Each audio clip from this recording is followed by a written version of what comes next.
Yeah. Oh man, what's going on with me over here? Oh, there we go. Just straighten out. What's going on, party people? It's your man Hakeem Green, Channel Live and Direct, BDP all day, every day. You know we spark ism. You know we spark that ism. This is IZM Sports. I got the homie Big West in the building. Ooh.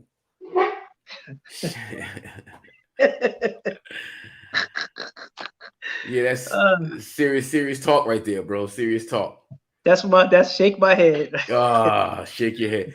It was crazy because today's guest is, the phenomenal, the legendary, the classic, Mr. Carl Thomas, who's an avid basketball viewer, and we got to talking about Russell Westbrook. And he was like, listen, if I come on your show, I got to talk about Russ. I was like, oh, by all means, let's do it. So I see the preemptive strike you got going on there. Yeah, I didn't even know of that, but I just knew already. I had to address my demons. Ooh, yeah. So, okay, that's what we got going on today, episode 48. God, bro, we got 48 Johns in the can, bro. That's good stuff. That's good stuff. IZM Sports every week in and week out. We just try to chop it up and give you sports entertainment in the IZM form. So that's what it is. And so what we do every week is I'm gonna play some videos and we're gonna invite and share. So our viewers who are in the building, big shout out to Felicia Pendergrass. Salute to you. Share the stream, subscribe to the YouTube channel. Invite people to the conversation. Let's talk about it. And we got Carl Thomas a little later. All right, so with that said, we're going to go right into this Hakeem Green featuring Carl Thomas joint. I believe, put it in the air. Don't forget, share, like, subscribe. IZM Sports.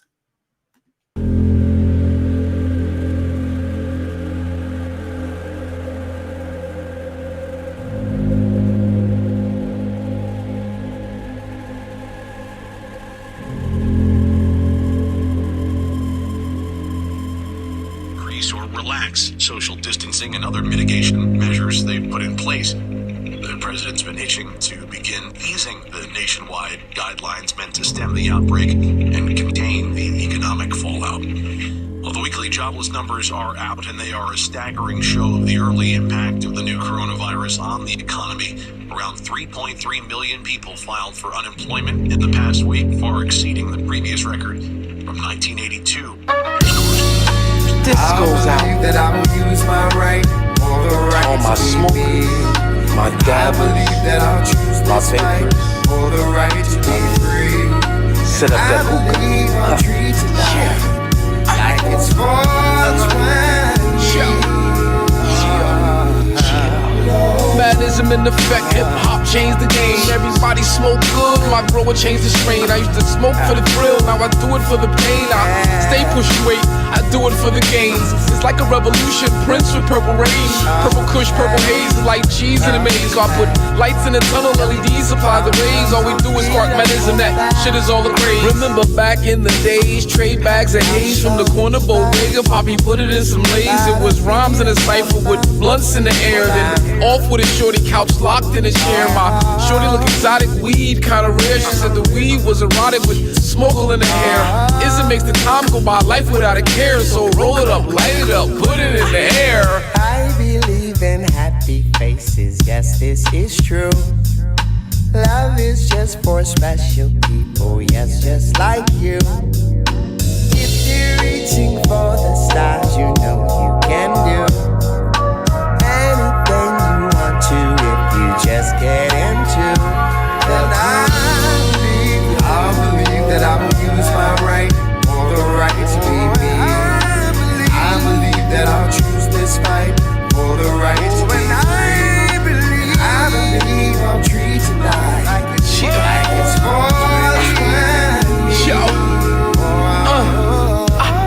I get redder than red men when it's time to Johnny Blaze. I get pounds from Sugar Hill, I get dimes from Sugar Rays. I keep the aromatic, it's a passion, not a habit. Akeem go with green is like carrots go with rabbits. It's so automatic how the weed gets lit. Duplicate the seed, clones get clipped. Hawk, what you puffin' on? I know that ain't the piff. Wedding cake and gelato, wanna lit? I got flavors, pump flavors, they call me Flavor Flav. Gorilla Glue #4 and Super Haze. Afghani in the cough, sour diesel gets me off. I'm looking for a rental property, something like a loft, so I can grow these trees just in time for Christmas. Saint Nick with the gift list. I know you wanna hit this. Look for madism when it's time to light a flare, then roll it up, light it up, put it in the air. I believe in happy faces, yes, this is true. Love is just for special people, yes, just like you. If you're reaching for the stars, you know you can do anything you want to if you just get into the groove. I believe that I will use my right for the right to be me. I believe that I'll choose this fight for the right to be free. I believe I'll treat tonight like it's 420, like it's 420. Cheers.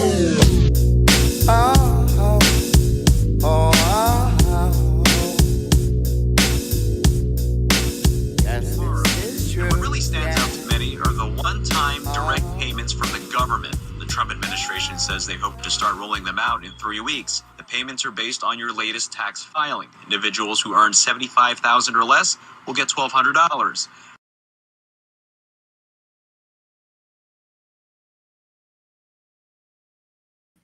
Oh yeah, that is, I believe, Put It in the Air by Hakeem Green, of course, featuring the one and only Carl Thomas, who is our guest this week.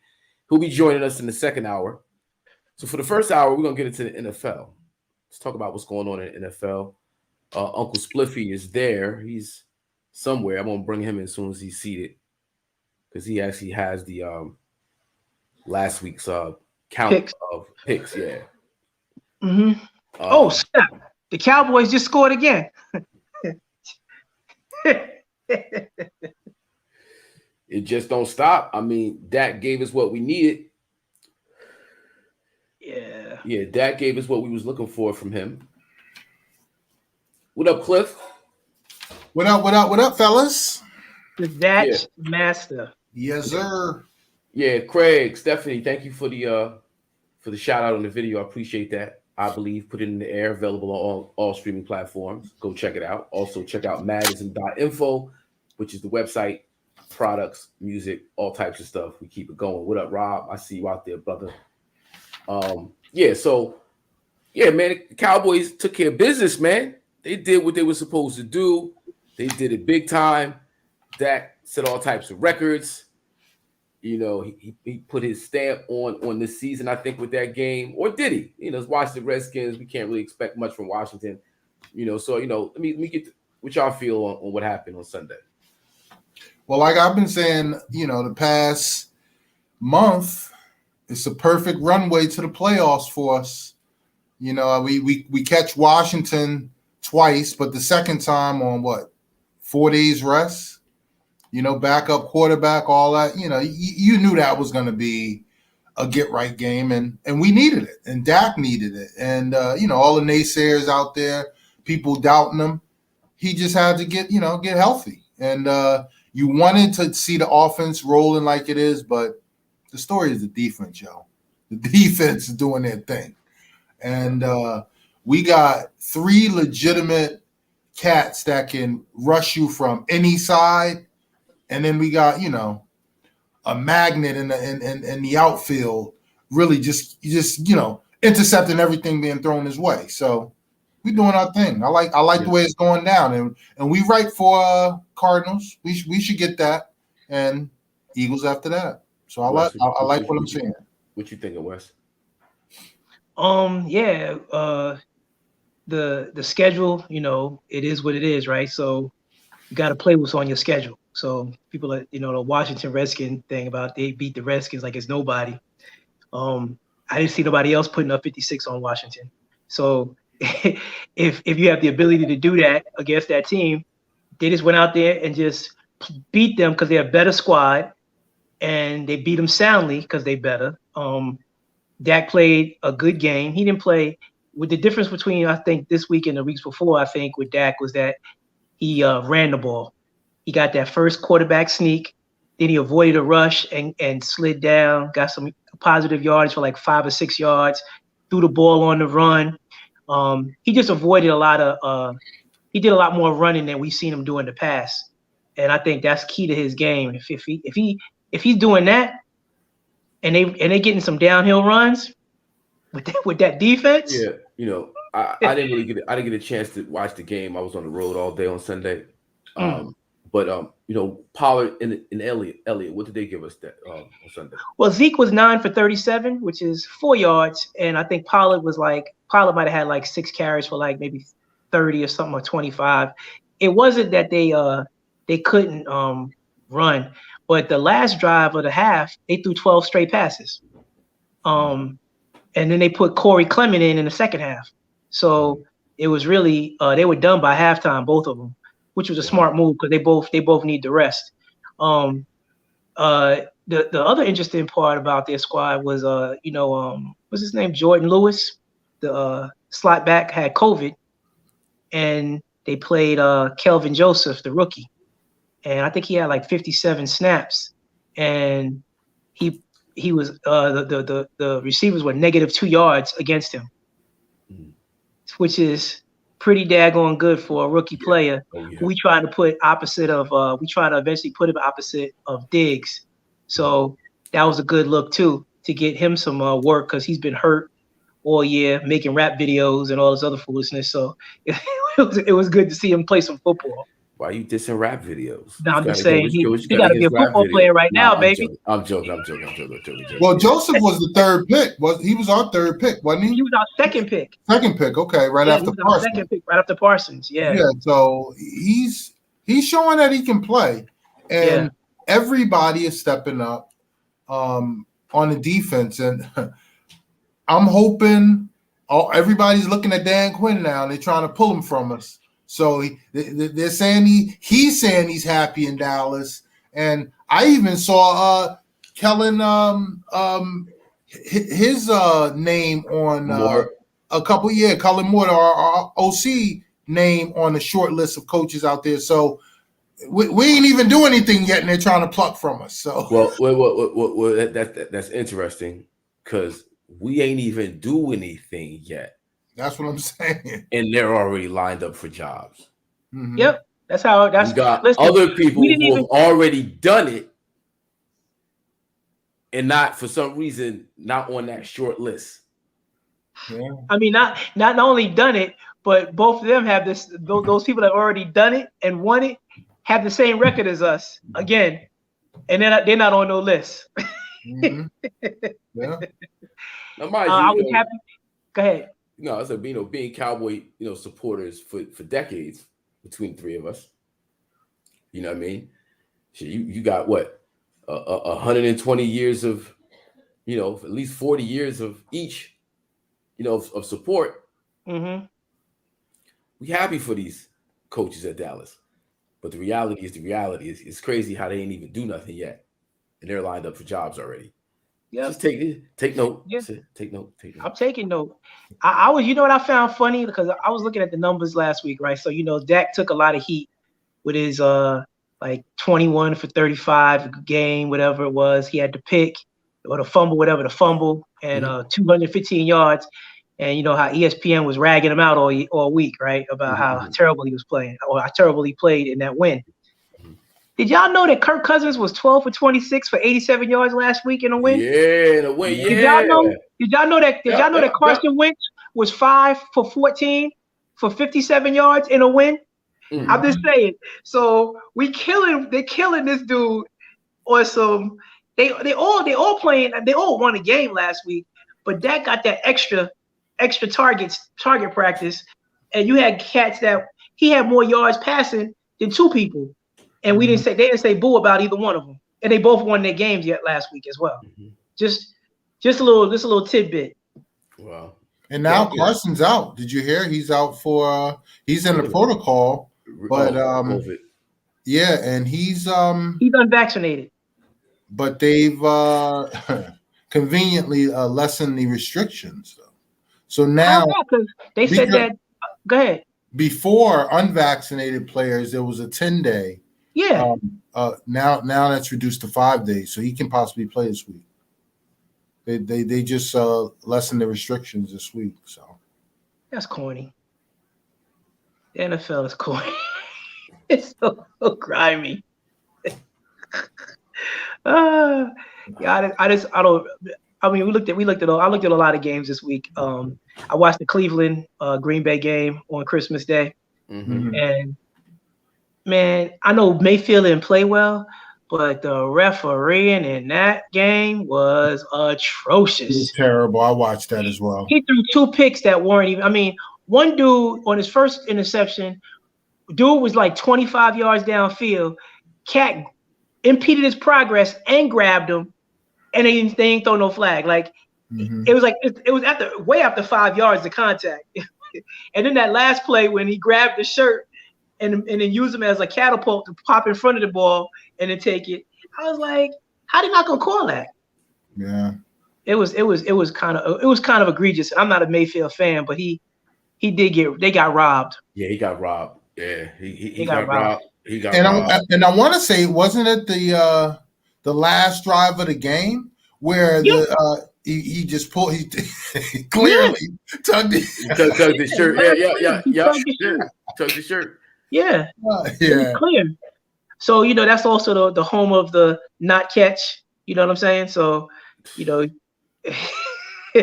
want to go up there. You got to go up there and just whoop they behind because you can't make nothing close. If it's close, you're not gonna get no calls up there, and they might give them a call. Yeah, you ain't getting no calls in Lambeau, Nah. Is it Lambeau or is it Aaron Rodgers? Probably both. I think it's Lambeau. Yeah, it probably is both. It's probably both. But it's that right there is a bad combination because Baker always gets the worst end of calls anyway. Then you're in Lambeau, then you're playing against Aaron Rodgers, so he was doomed from the start. And he was playing like crap, to be honest with you. He had some really bad throws and decisions. Does that have something to do with it? Like, it's like if you're not having your best game, if you're not out there really producing, then they're less likely to really side with you. It's like, Yeah, but you should almost sometimes in Baker's case, it's almost like you should throw a pity flag, to help him out a little bit. He's been sneaking up the joint, yo. Yeah, he has been. Crazy. All right, so we're gonna run down these standings. Well, let's run down last week's what we did last week. Spliffy. Got it, Cliff? Oh.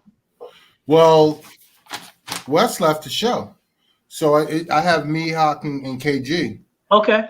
Yeah, well, Titans 49ers. Obviously Titans won. KG and Hawk got that. I got that wrong. I picked 49ers. We all were on the Packers. Cardinals, Colts. Colts won. Me and Hawk were on Colts. KG was on Cardinals. I would have picked the Cardinals. Falcons, Lions. Falcons won. KG and Hawk had Falcons. I had Lions. I would have had the Lions. Yeah, that was a good game right down to the end. Bengals, Ravens. Me and KG had Bengals. Hawk had Ravens. So he lost that. I would have had the Ravens, but they what happened to Hundley got the COVID at the last second? Yeah. So they had to go with the third string. And he played well. He did. He did. It can't. Both of them are clear this week, though. Just so you know, as far as Ravens. No, before you go on, because the COVID thing keeps coming up, and we're not really sure how this playoffs is going to progress. What do you guys? What do you think is going to happen? You got whole squads, people picking players right off the street, putting them in jerseys. Come on, you starting today. just like we just clowned about, the laws bending, insinuating Carson rules or whatever, nothing like that. They're just trying to make these guys available, particularly in the case if they're asymptomatic. And that's what a lot of these guys were really saying, that in particular the cats that were unvaccinated. They were saying that, some of these guys are clearly sick, but because they're vaccinated, they can play. But if you're unvaccinated and you're showing symptoms before the protocols changed, then you couldn't play. But then now, if you test positive, there's a 5-day period as opposed to 10-day period. So they're lessening up to rules. So to your point, Hawk, it's because they're trying to make these cats more available for the playoffs. Because right now it's a crapshoot, bro. Yeah. It's just, if you test, negative, a couple of days before game day, you're screwed. Yeah. Well, there's I caught a clip on social media, and a young brother, put this whole controversy perfectly in song. I want to run it for you guys. I think this is perfect.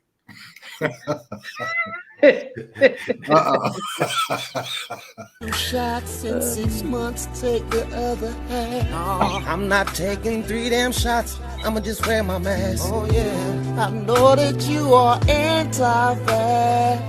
Yes, I am. But you gon' need more than a mask. Vaccination. Why you waiting? Hell no. Don't take the shot. I'm not taking the shot. I'm not taking the shot. You gon' end up a doctor patient. Oh no. No. Take the shot. I'm not taking the shot. I'm not taking the shot. Vaccination. Oh no. I'm good. That's funny. That's funny. It's undefeated, but so yeah, but it's really it's a thing with professional sports right now. All those major sports leagues are being affected by this COVID thing, and it keeps coming up in conversation in terms of true rankings, true where teams are truly at in terms of their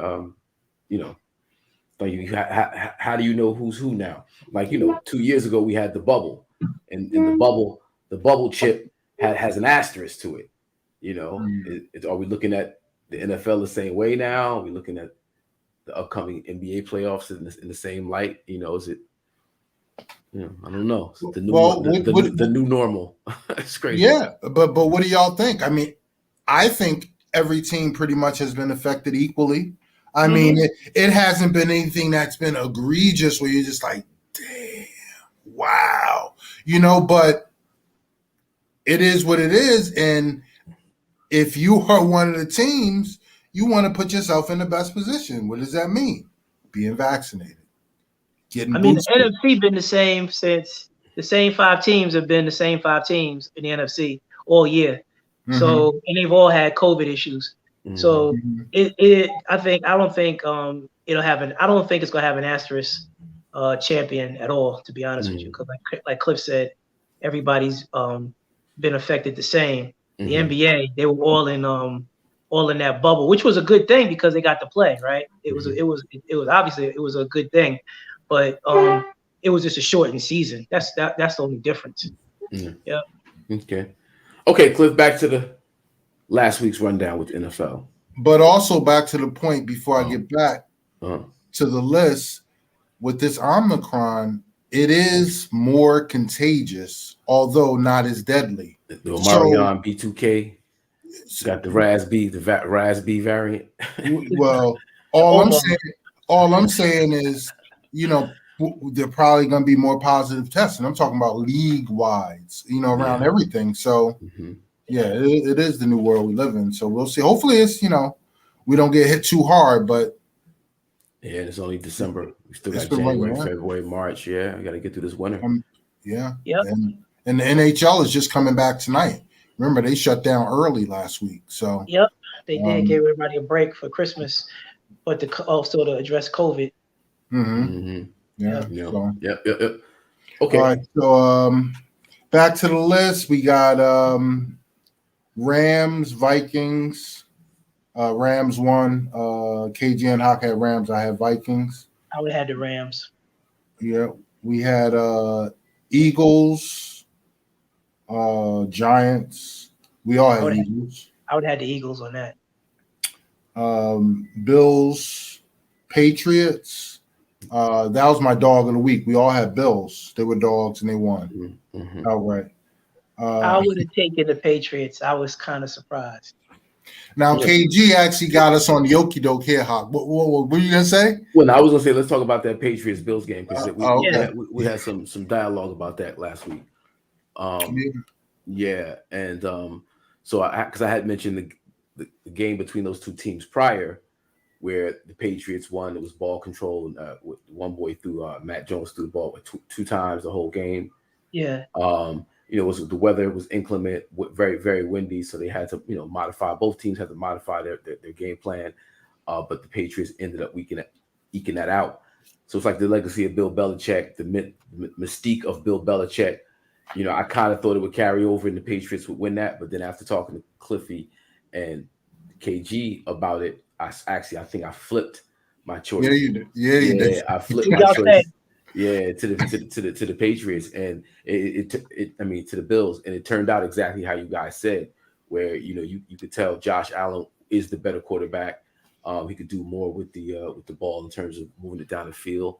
So he's definitely the better quarterback of the two. I mean, that ain't even close. Yeah, I just kind of thought that Belichick had McDermott's number, but that wasn't the case.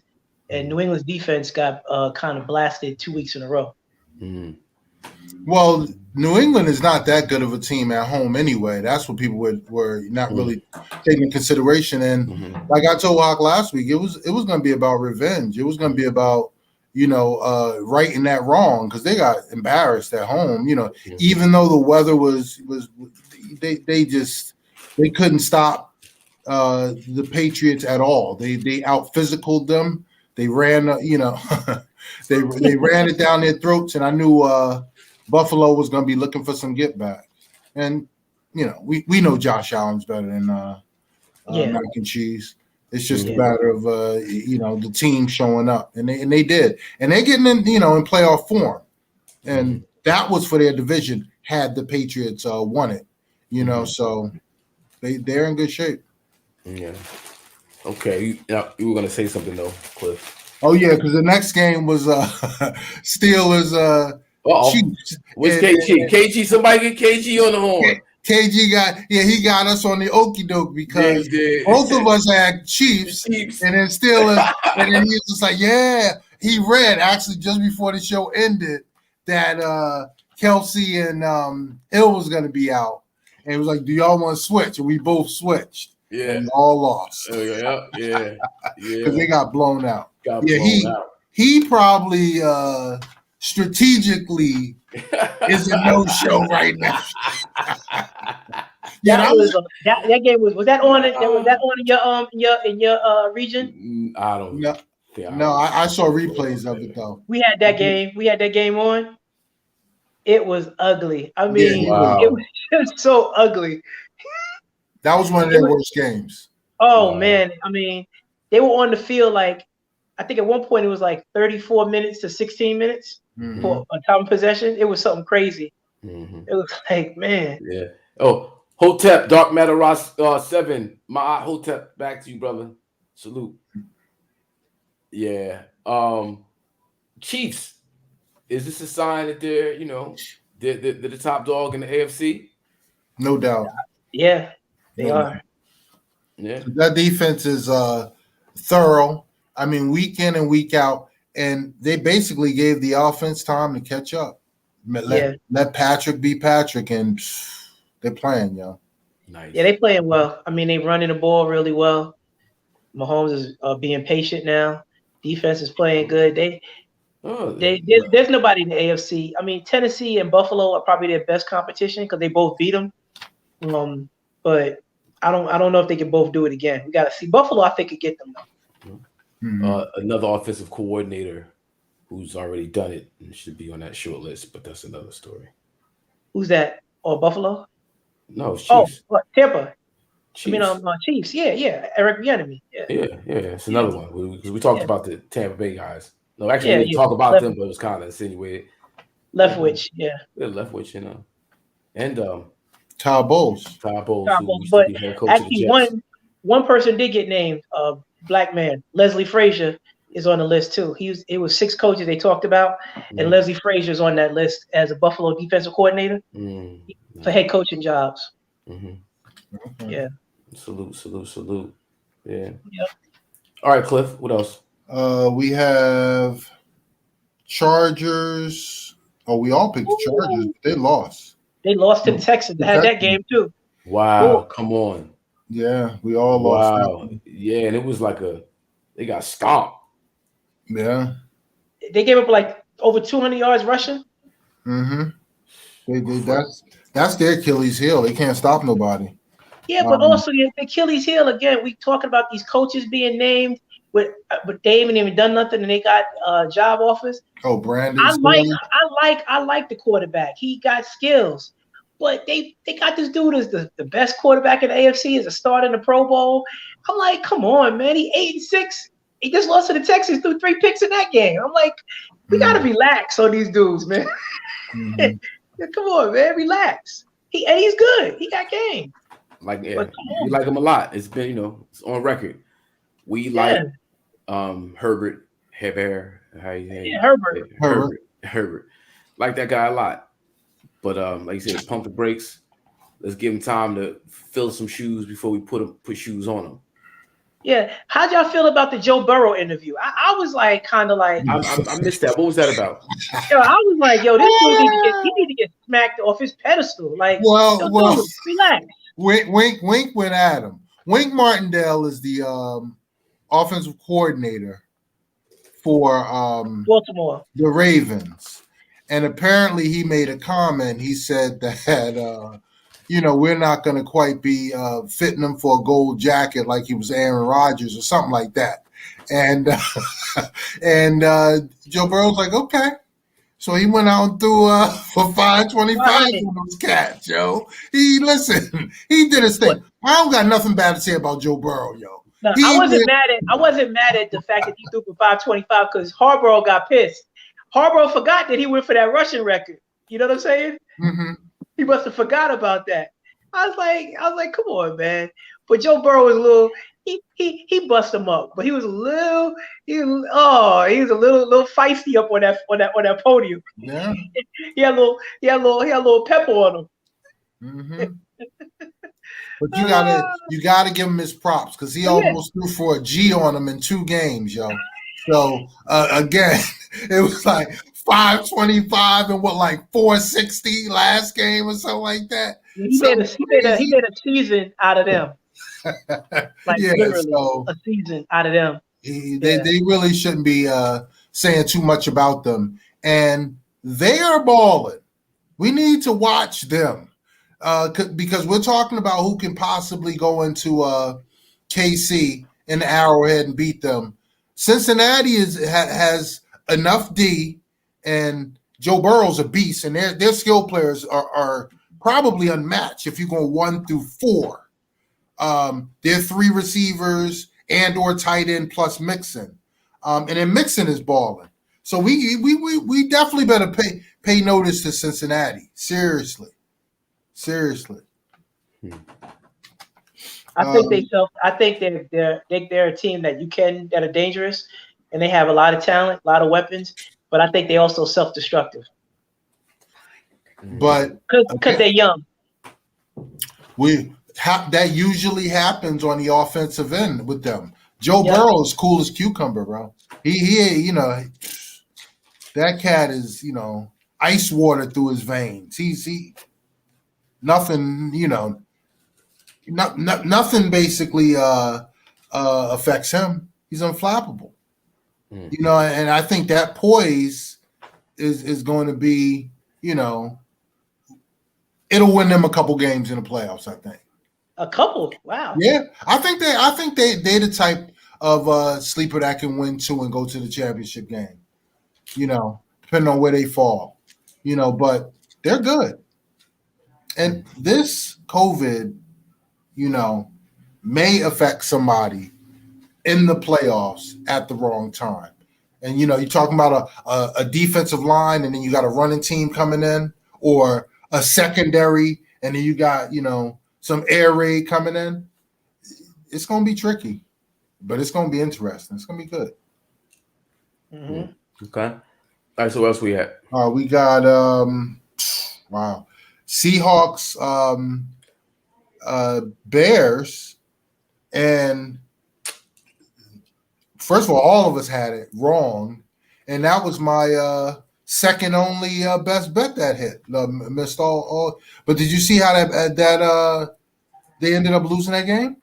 No, talk about it. It was a 2-point conversion. I mean, Seattle was winning the game up until the last drive. Chicago went for it, was down 2, and went for the 2-point conversion. But what was crazy is that the receiver caught the ball in the air, sort of like in the middle of the end zone, and was being pushed out of bounds. And somehow I saw that they won by 1. Yo, they got robbed. I saw that money was in. Mm-hmm. Like the momentum. If you look where his momentum was at, Mm-hmm. that was a touchdown. Yeah, they counted it. They counted it. Oh, okay. Yeah, they did. Okay. That was a 2-point conversion, actually. Right. Okay. Well, yeah, because they had scored a touchdown. But yeah, that's how. Did it initially get called back or wiped off, and then maybe it was initially wiped off, but I only saw replays of it. Okay. Because I was wondering, because Seattle was in pretty, much control of that game for most of the and the fourth quarter. I think that last drive happened in the last 4 minutes. No, they sat Justin Fields. Yeah, because they were getting blown out. Or they sat him? No, he didn't start. I thought they started. What's the face? Foles. Excuse me. Thank you. Yeah, they started him. No. Yeah, they started Foles. Yeah, that's what I thought. Yeah, why they sat my man. But I want to say, was he hurt? COVID? Nagging injuries or something like that. It was precautionary. I don't think he was completely healthy. I think that beat down last week is like, all right, son, once you sit back and watch from a different vantage point, because the week prior was kind of hectic for him. It was kind of rough for him that game. But yeah, I just but anyway. Yeah, so we all lost that one. And Raiders, Broncos. You and KG had Raiders. I had Broncos. Y'all won that. Saints, Dolphins. You and KG had Saints. I had Dolphins. I won that. And then we all had the Cowboys. Crazy. So, yeah. Okay.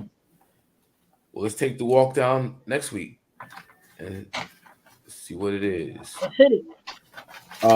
Giants versus Bears. Bears. All right, who's gonna write these down? I'm rolling weed right now, gentlemen. Sorry about that. I got it. Thank you. And I'm smoky, so you don't want me writing too much. Giants at Bears. I got the Bears.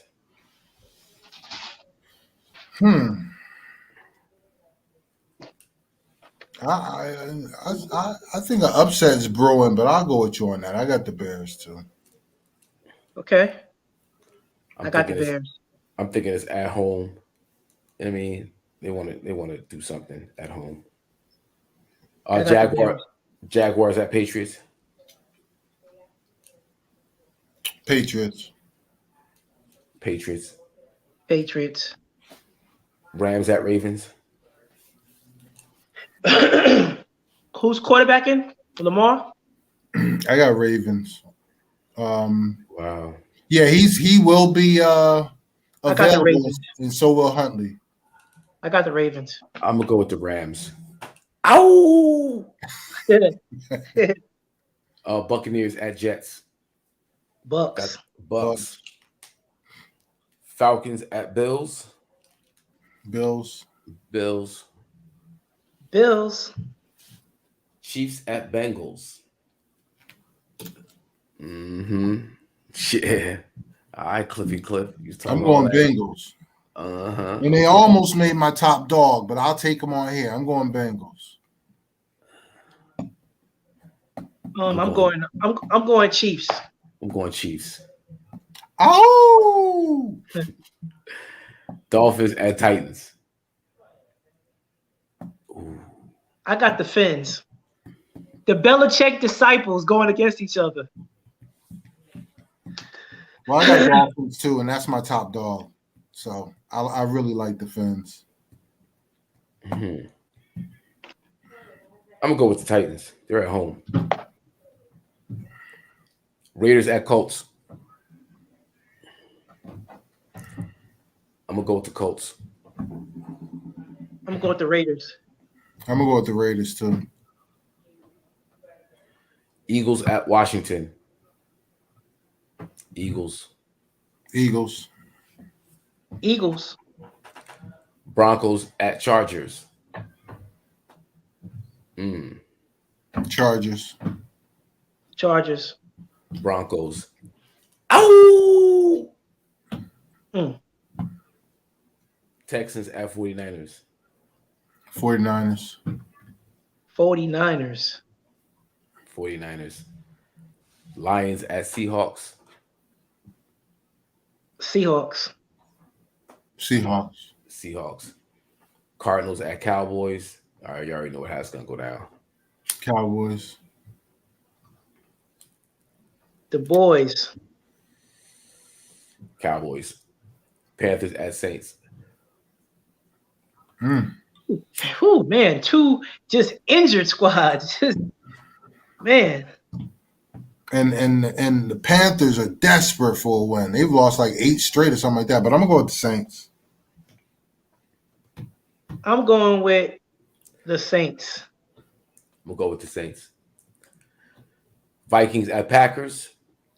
Packers. That's gonna be a good game. I want to pick the upset because I think the Packers beat them the first time too. They're in Lambeau, bro. I know. To the playoffs, we just talked about how you're not going to get calls there, but rather really earn your keep. I just am not gonna ever pick Kirk Cousins. Kirk Cousins, bro. I'm not doing it, bro. Nah, bro. But if I'm gonna go with the Vikings, Joe, because if they can somehow do that and we win, we're in line for that number 1 seed. So that'll be my you want the number 1 seed. That's that wishful thinking. I got it. That's your heart, but your head says pause. Your head says it's tough to beat a team twice, and Minnesota had a lot of tough losses, hard luck losses. So they're gonna come to play that game. They're gonna come to play. Okay. And we got the Browns at Steelers. I'm going to Steelers.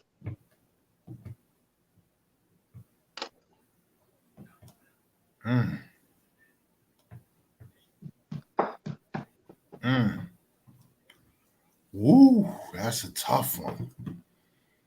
I'm gonna have to go with the Brownies, though. I'm gonna have to go with the Brownies. What you got, Hawk? I'm gonna go with the Steelers. Where is it? It's Pittsburgh. At Pittsburgh.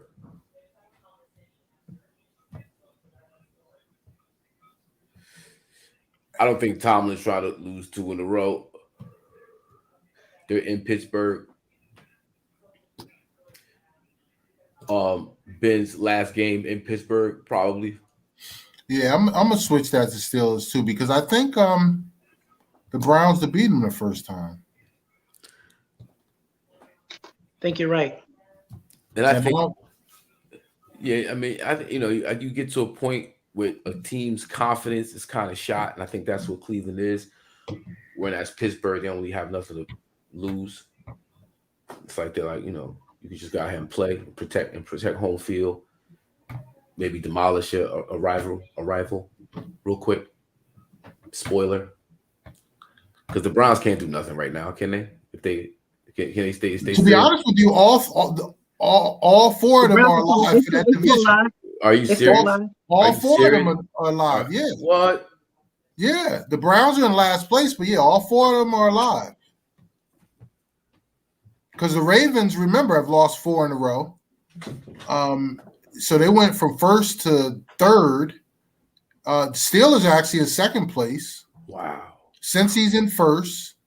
And then, the Browns just, fell back to last. But, 2 games separates top from bottom. But, yeah, it's still open. It's still wide open. Mm-hmm. And they all play each other the last 2 games. Mm-hmm. So it's going to be interesting. I can't see the Browns sweeping them. Mm-hmm. So right now today, who do you think is the best team in that division? Cincinnati. Clear. Mm-hmm.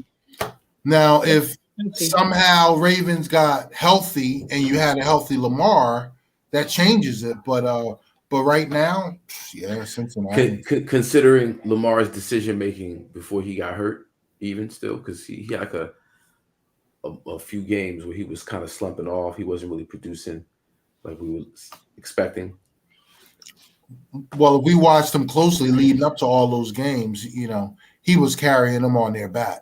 And it was probably from day one when their whole backfield was decimated with ACLs the last week of training camp. And they just kept winning and kept winning and kept winning. And Lamar was setting these records and doing all these crazy things and talk about MVP. Because remember, that's all we were talking about the first probably 5-6 weeks of the season. Mm-hmm. Yeah.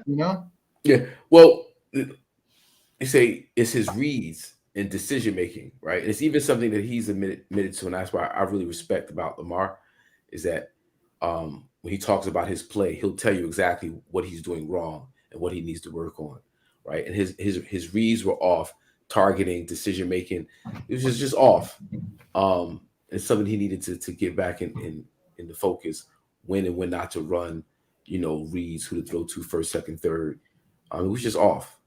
And so yeah, that's why I asked. He was throwing a lot of interceptions. Yeah. But that was the tail end of when they started falling off, because the beginning of the season when he was carrying the team, doing his Herculean efforts to get these wins, that's when the defensive coordinators start focusing in, zeroing in, and they start picking you apart. And that's when the breakdowns happen. But you're right. I mean, his reads were definitely a question. But Hawk, we also got to remember, he didn't have his wide receiving core, for most of that run early on, and then they came back. And then so he was all over the place, with his personnel.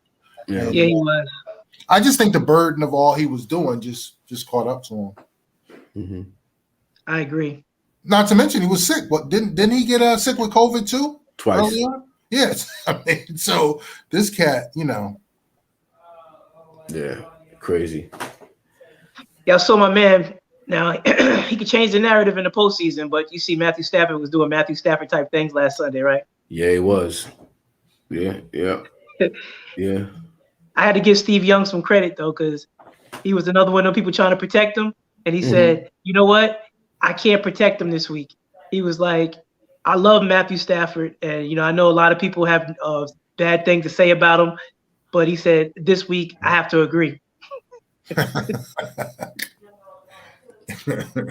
it. I mean, he's a good player, man. But you put something in his face, some pressure on him, he throwing it to anybody with a jersey on. Yeah. You see, time and time again when he's put in those pressure positions, he gets his Russell Westbrook on.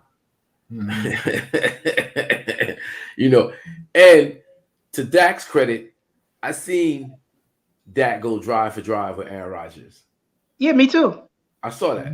Like I saw, short of questionable call down the stretch. I seen this dude do his thing in big pressure moments and execute, deliver.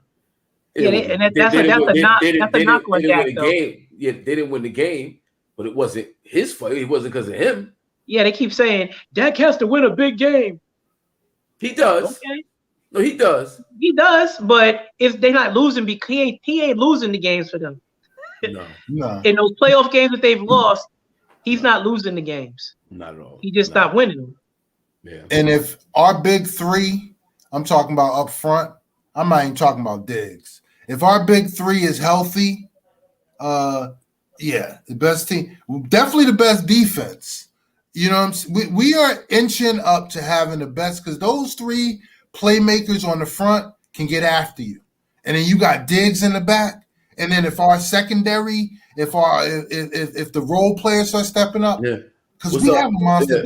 What's up with Brown though, bro? Is he a target? He could be a mark. He's a mark. He's a mark. He could be a toast mark. But again, we got to cover him. But if you got three ballers, pushing that line up, getting after you, you got to make quick decisions. Demarcus Lawrence is looking really, really good these days, bro. Yeah, I've been critical of Demarcus Lawrence, but he balling. Yeah, he's balling. He's balling, and it's nice because Micah kind of sets the tone. Like his bar is so high that you want to step up and meet his energy, and that's so dope. I'm gonna tell you the play I like Javon Curse. Mm-hmm. Yeah, that's my man right there. He always around the ball, causing some havoc. He just gotta. I just like how he gets down. Yeah. Yep. Yo, JT said he Tony Romo 0.2. You gotta clarify that statement, brother. Who's that? JT. Matthew Stafford? No, I thought he was talking about Dak Prescott.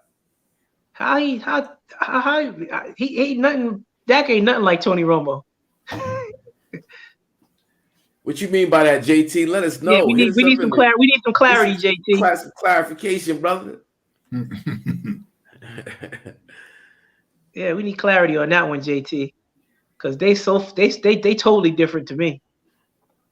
I ain't never been I never go grab a beer when Dak about to get in the 2-minute drill, and by the time I get back to my chair, the game is over because he threw a pick. That was Tony Romo's MO. The Freak's nephew? Oh, Stafford. Okay, yeah. Oh, Stafford. Okay, yeah. I agree. That's a perfect analogy. Spot on, brother. Spot on. Yep. Yeah. Perfect analogy. But Tony Romo nor Dak had a defense like this, fellas, and this is, I think, could take us. The only thing I'm thinking could be our kryptonite is a bad time management call by McCarthy. That's the only thing I'm thinking of. But I disagree. In the year that Wade Phillips, the Cowboys were 13-3, and they had to bye, and the Giants ended up going to Lambeau and beating Aaron Rodgers after they beat us. This fool threw 3 picks in that game. We lost 24-21. He threw 3 picks in that game. I totally disagree with that year. Like, we had a good defense. The defense was solid. This defense is better, but Romo had a defense. Romo threw that game away. Yeah. Literally threw that game away. I mean, 13-3 team. Yeah. And he threw 3 picks in a divisional round, and you had a bye. You the number 1 seed. Mm-hmm. Yeah. And the Giants were 9-17.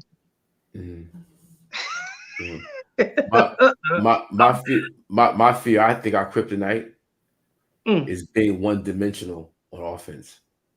Yeah, that's my fear. Yeah. But you can see our backfield getting healthy, and we're starting to integrate. We need explosive an explosive rushing game.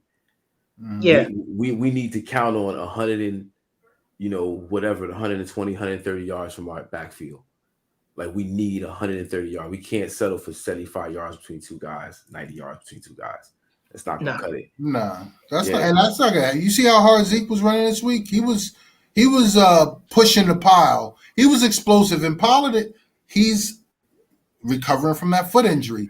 And the more time goes by, and if we can have blowout wins like this where they can get some rest, and we win this week, I like our chances. I think we're just getting healthier and healthier. Yeah, we need our receiving to come off of play action, so cats can be wide open, because you got to respect the run. You got to keep people honest. When I know you can't run the ball, or my front four going to do their business and handle you, then I could play back. I can sit 8 people back and just drop them. All right, what you going to do? Make it happen. So, where's Noah Brown? Is Noah Brown in the protocol? Because he's our best blocking wide receiver. That's why I asked. And I haven't seen him in a few weeks, so I was just wondering. I haven't heard of him being in the protocol. And now they got this Malik Turner cat out there all the time. So I was like, where's Noah Brown? I got a question. You guys saw the game on Sunday. Was it a lot of dinking and dacking? No, it was down the field, because that type of activity can supplement a running game. You get your running backs out in the flat, so you just dump it to them on screen plays. It's technically a pass, but it's like a rush. So I think they have more success because of Dalton, the tight end, when they work the tight end in the game, and it opens up the wide outs, and then it also opens up the running game a little bit. So you know how it used to be with Witten and Novacek. When you start working that tight end, the defense gets a little softer, and Dalton Schultz was just sitting down in the middle of that thing, and he caught about 7 balls, I think, on Sunday. So I like when he's in the offense, because I think when he's in the offense, we are a little bit more explosive. Oh, we were doing anything we wanted. Dak set a record that no one ever done in the regular season before, right? Yeah, he basically threw a touchdown to a receiver, a tight end, a running back, and an offensive lineman. Only other time that was done was in the playoffs, and that was like back in, the 90s? Well, put it in perspective, the man was 23 for 29 for 321 in the first half, 4 tubs. Wow. 321 in a half. He didn't play in the second half. Wow. So I was like, he didn't play in the second half. He played with the first 2 series, I think, and then Cooper Rush came in and threw a 61-yard pass to Malik Turner. Speaking of Cooper, Amari Cooper, how'd he do? Well, he got he got that touchdown. Yeah. He did get Coop back involved. He got the touchdown right before the end of the half. And you just got to let these guys touch it. You got to spread it around. And if they're unhappy, particularly if they're making $100 million, you got to make them happy. Yeah. But they can do it. It's just a matter of being in the right position. And Kellen seems like he's calling the right games. And him and Dak are on the same, page. So I just hope it continues. Yeah, I think the Arizona game is, if they can win that game, it'll be a good win. And then go up to the Eagles, because I like the fact that they can't sit anybody out. They got to go for the juggler so they could catch Green Bay. So they can't rest people, which I like. Go out there, handle your business so you can get rest, not give rest before the game. Let them play, execute, and get on the bench when the game is over. Yeah. Cliff, can you go over your best bet and top dog, and also, I guess, lines on some other important games? Did we finish this week with the picks? Yes. Yeah, that was it. Yep, that was it. All right. Well, this is this week. Best bet the Eagles. Nice. Top dog Miami. You see, -3.5 on both sides, and then my record 12-2 for best bets for the year, and 10-4 for top dogs. And if you wonder why that doesn't coincide with the number of weeks, that's because we took a couple weeks off, just so you know. But I've been killing it. Let them know. Let them know, Zach. Yeah, let them know before they start typing it in. They could be getting some money, getting that money. Get that monies. No, you got me right now. Soup, honey. Soup. Beans, honey. Look, beans, honey. Honey. Soup, honey. Soup, honey. Huh? So we went to Bloomfield Tech back in the day, and it was and there was a lunch aide, sweet old white lady, right? I think she must have been Italian. Sweet old lady. And you get in the line, and she go, "Soup, honey, soup, beans, honey." Well, you know, one of the big spoons and I have beans, honey.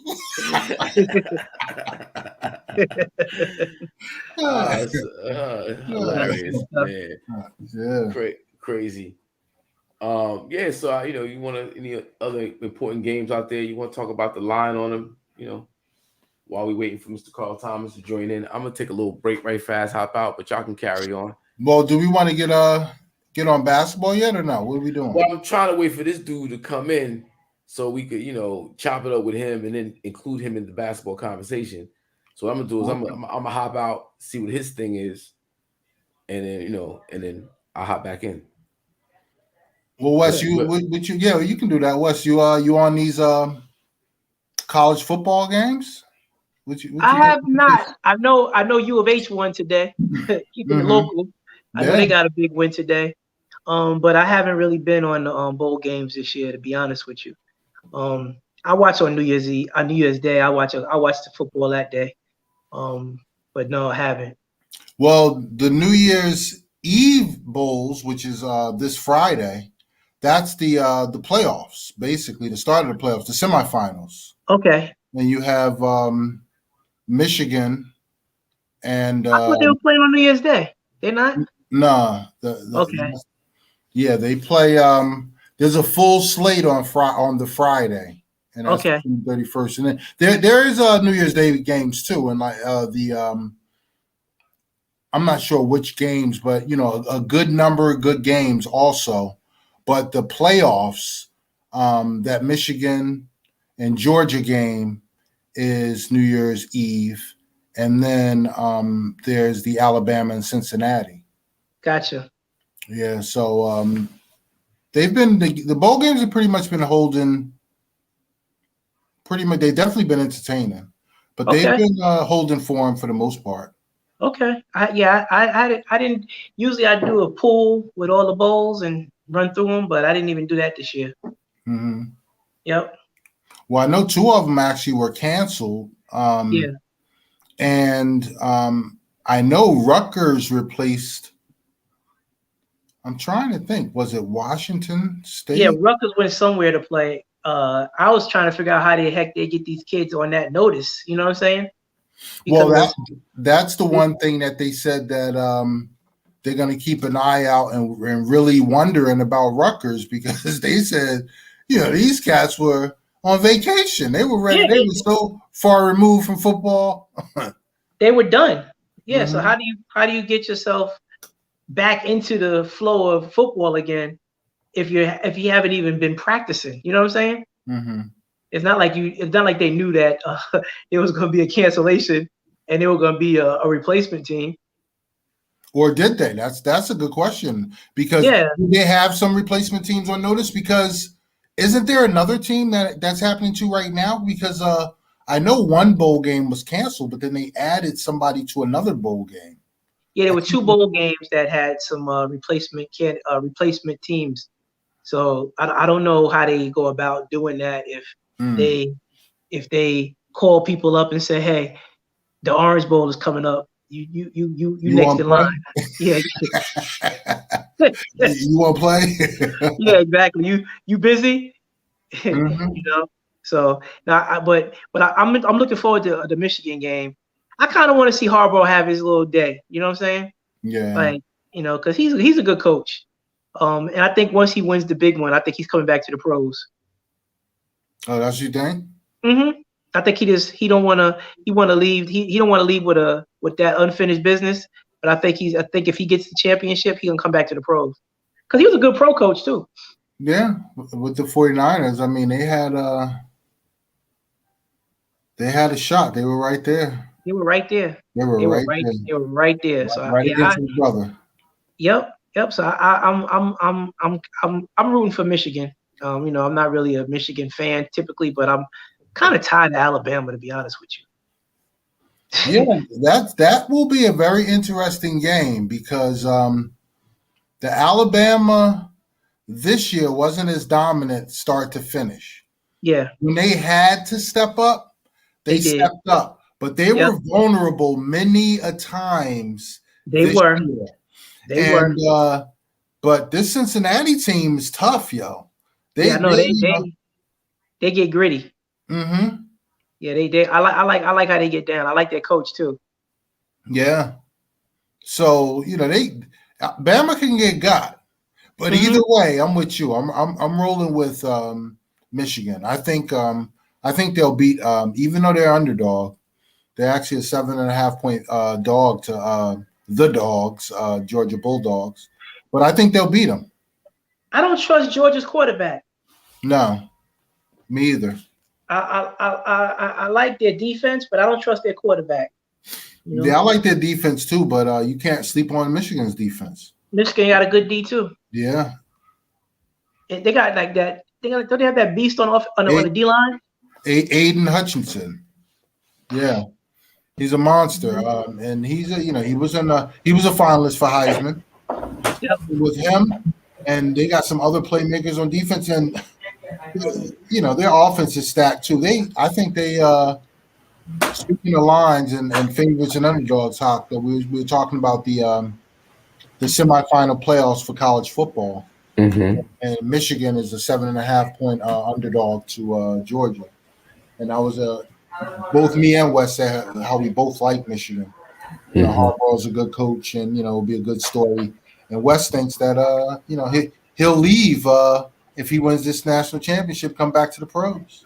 Wow, that's my thought. That's my thought process. Where do you think he'd go? Would be a good fit for him? Would be a good. What if Pete Carroll leaves and he goes out there? Coach Russell Wilson. They need new blood, and they need that type of veteran type of presence. I think.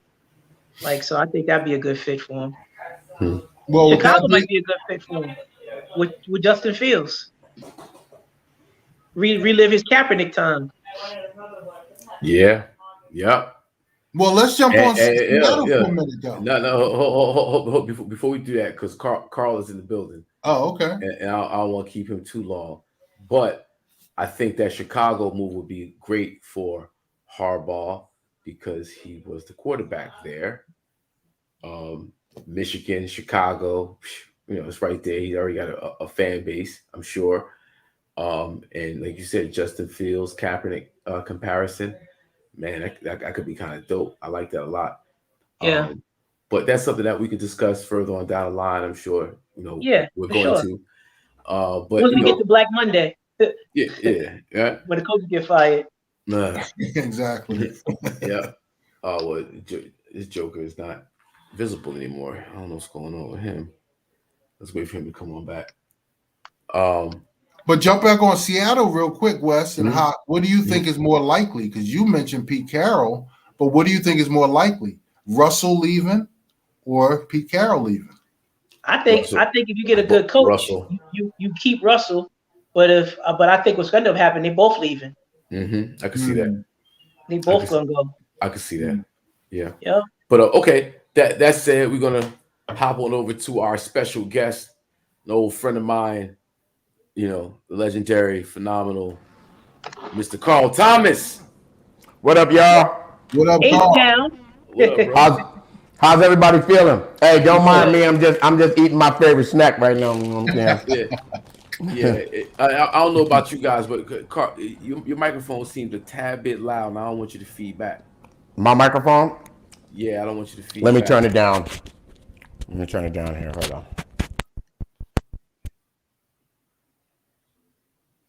Say something. Nah, it's too low. We can't hear anything now. Here you go. Say something. Nope, turn it up.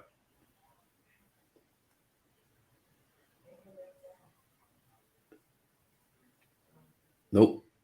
Nope.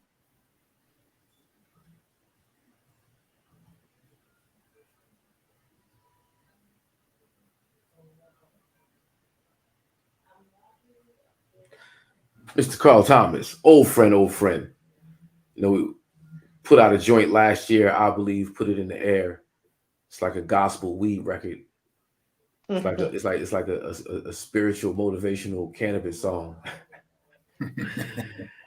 And you know, we've collabed on a bunch of stuff over the years, brothers. Like I could probably do a whole Hakeem Green Channel Live Carl Thomas album. we got music people have never heard before. And old friend, I'm glad you could hop on the show, bro. You know, this is a sports show. We like to talk about about these sports. And when I mentioned that to you, you immediately said, I got to talk about Russ. I need to talk about Russ. Well, I could talk about Russell Westbrook. And without even being prompted, the homie West, if you see in his name,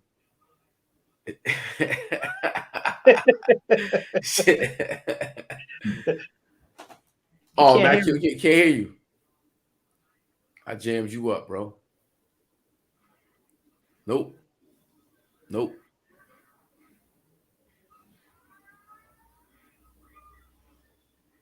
Nope. Nope. Nope.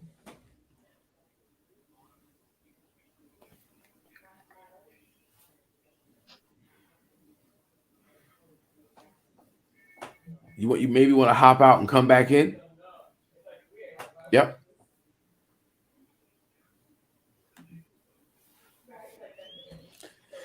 Yeah, so I met that brother in like 92, working with a production company called The Characters out of Brooklyn. And Carl was an aspiring R&B singer. Of course, you know, me and Tuffy were aspiring rappers.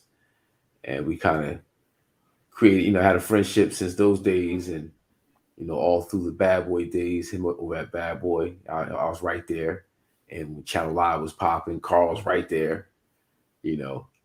So it's like, you know, being able to have folks like that on the show is a blessing. It is. He's still in Houston. He's still in Houston? Yeah, he's still out there in Houston. Yeah. Okay. He's on the north. I know he's on the north side. I'm on the south side. Yeah, he's a Aurora, Illinois native, Chi-Town, stand up. But you know, I know the brother from Brooklyn, them streets of Brooklyn. You got it? There you go. Perfect. Hey. Perfect. How's everybody doing? Good. What's going on? Hey, I heard y'all talking about Russ, you know, and the prospect of Russell Westbrook and what's going to happen in the near future and what have you. And I would like to know from you guys, like, who do you think in the league right now that is poised to take on, you know what I mean? I don't want to say problem, but a challenge like that, along with the price tag that comes with them. Oh, you mean Lakers trying to, you know, unload this dude before the All-Star break? That's not going to happen. No, I don't think it is. That's not going to happen. $44 million a year? That's not going to happen. $44 million a year, and LeBron doesn't want to be wrong. Mm-hmm. LeBron doesn't want to be wrong. They're stuck.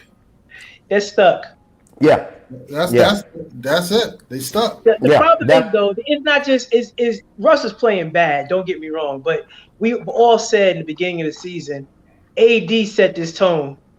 Period. He had to be the best player, and he's never been the best player. Yeah. If he's not the best player on this team, they don't win. I don't care if LeBron scored 38 a game.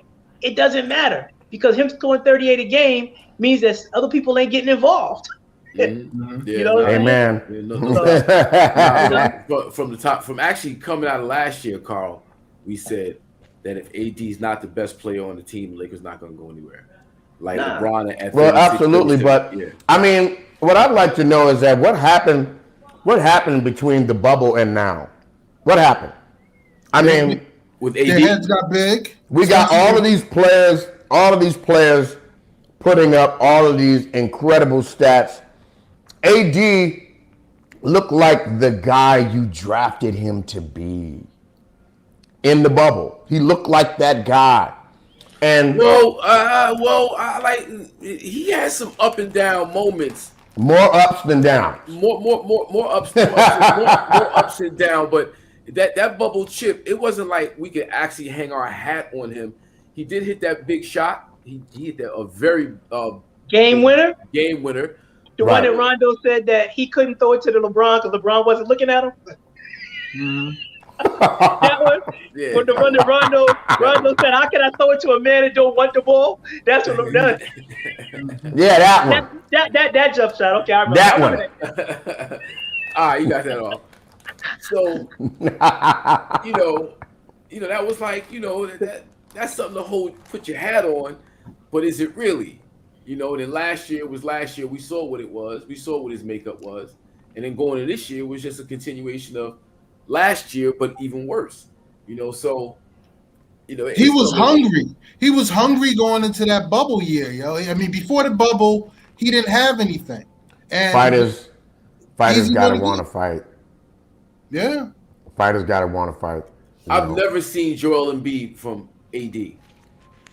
No, because that's not him. I've seen him get easy baskets because he can. Yo, let me remind y'all. I've never seen him go, give me the ball, get out the way. I got this. Let me remind y'all of something, right? And I'm gonna just take y'all back a minute. Everybody was trying to figure out how the Celtics, how the year that they came up and struck the Lakers down, how it happened. And everybody forgets that prior to the finals with the Lakers, KG was out there on the perimeter trying to be a three-point shooter and this and that. Something happened. I don't know if it was a Doc Rivers conversation. I have no idea what it was, but something happened. And all of a sudden, KG started going to the hole. He went got on that goddamn post. And what happened was out of nowhere, the Celtics picked up a 7-footer out of nowhere. Mm-hmm. They picked up a 7-footer, and the Lakers couldn't regroup in time. You know what I mean? Now, I'm not saying that his jump shot shouldn't be more developed, but everything AD is trying to do, everything that he's trying to set up, it's gonna come from him developing that paint game, man. Yeah. It's gonna come. His shot, his 12-footers, his 12-footers, whatever that he's shooting, it'll all flow from him getting in the paint and just get a few scuffs on you, man. You know what I'm saying? It's all right. Well, I mean, man, that dude is brittle. A few scuffs. He'll be in the hospital for 2 weeks. You said brittle. You said brittle. You said brittle. This dude is brittle. Mr. Glass out this. Body, no body. Body, no body. Well, I mean, everybody made the Lakers a joke, and somehow felt like they had what it took to pull it together. And I just can't see how you can accomplish that with a bunch of stat packers on your team. Melo, jacking up threes. That's all you want to shoot. Stat packer. Okay. Stat packer. You might as well call him Canelo Alvarez. August, I want to read something for y'all. I got a little something to read. August 4th, 2021. Keep talking about my squad, our personnel, our personal ages, the way he plays. He stays injured. We're past our time in this league, etc., etc. Do me one favor, please. And I mean, please. Keep that same narrative energy when it begins. That's all I ask. You're talking about the playoffs, right? Thank you. You're talking about the playoffs, right? You know I'm going to see you again. You know I'm going to see you again. I'm going to see you. It's going to be bad, too. Listen, they're going to be in the postseason. I'm not saying they're not. Yeah, they're going to be in the postseason. They're going to be in the playing game. I'm saying they the postseason. They may be in the playing game more likely than the postseason. That's true. That's because it's ugly, man. Yeah. It's ugly, bro. and you know, I don't want it to be. You know, I'm a LeBronite. I saw a meme. You know, I read from the book of King James. You know that. Look, I saw a meme I saw a meme that said the Lakers are just one player away. Just one player away. But hold on though. But in all fairness, right? That's not all the way off. It's not all the way off because LeBron James is putting up 30 points on jokers. He's averaging 27 for the season, like 7 and 7, some 8 and something like that. He's averaging 30 plus since he came back off injury. And then goes home and sleeps in the hyperbaric chamber. Yeah, whatever he does is working. It's a good look, and if he but had it's not effective. If he had another player that could take the load off his shoulders, it wouldn't be as bad. Well, they'll be higher in the standings, but they're not beating Utah. They're not beating Golden State. They're not beating Phoenix. Period. If AD was the AD we want him to be, they can't contend with those jokers with LeBron playing like he playing. No. If I had balls in my ankle. No, they cannot. Well, these days in time, no, they cannot. That could very well happen. Hey, gentlemen, I'm gonna tell you something right now. We talking about this right now, but just remember, April and May is coming, and a lot of them legs y'all seeing right now are gonna look way different. That's right. Gonna look way different around April and May. Right. It's coming. You know, we in there. I don't even think, I'm gonna be honest with you. I'm looking at Golden State and looking at their legs starting to wobble right now. Look at, you know, it's about sustaining. It's about attrition, man. And a lot of these guys aren't really set up to do that with these protocols and what have you. And, you know, just the challenges that they have this season that they didn't have last season, being in the bubble. It makes it kind of different. It makes the environment different. And to be honest with you, because of the current status of the NBA, you know, there are currently 80 players out on protocol right now. 80. What does this mean? What does this mean? What does this mean for the near future? The playoffs is a crapshoot. The playoffs is a crapshoot with everybody having to go in and out of protocol. And I don't know about you, but yeah, they shortened the protocol from 10 days to 5 days, but 5 days in the NBA is gone fishing. Yeah, you're right. True. So we don't really know. Like, this is like, because of the protocol now, I found out something interesting that was affected, and that is the odds in Las Vegas have been completely in disarray because you just can't call it, and you don't know, you know what I mean? You really don't know which Apex superstar is going to be setting out this next 3 games or this next, you know what I mean? Mm-hmm. And it may be pivotal to a lot of teams in their playoff standing, how they come into the playoffs. Mm-hmm. You know, usually, you know, determines, you know, how it goes for you, how you come in. You know, it has a lot to do with it. So we'll see. We'll see. But right now, all of us have that question mark above our heads. Mm-hmm. Well, on that note, earlier in the show, we had a gentleman come on who's created a piece that kind of aptly describes the situation. We want to bring this young man back on. Hey, you know, Carl, he's a singer, so I want to get your opinion on the tune he's about to give. Take 2 shots in 6 months, take the other half. No, I'm not taking 3 damn shots. I'ma just wear my mask. Oh yeah, I know that you are anti-vax. Yes, I am. But you gon' need more than a mask. Vaccination. Why you waiting? Hell no. Don't and take the shot. I'm not taking the shot. I'm not taking the shot. You gon' end up a doctor patient. Oh no. No. Take the shot. I'm not taking the shot. I'm not taking the shot. Vaccination. Oh no. I'm good. I'm good. Yo, who is that, man? The internet is undefeated, bro. That's all I'm saying. Go ahead, take the shot. Not taking No, the shot. Not taking the shot. no, I'm not taking the shot.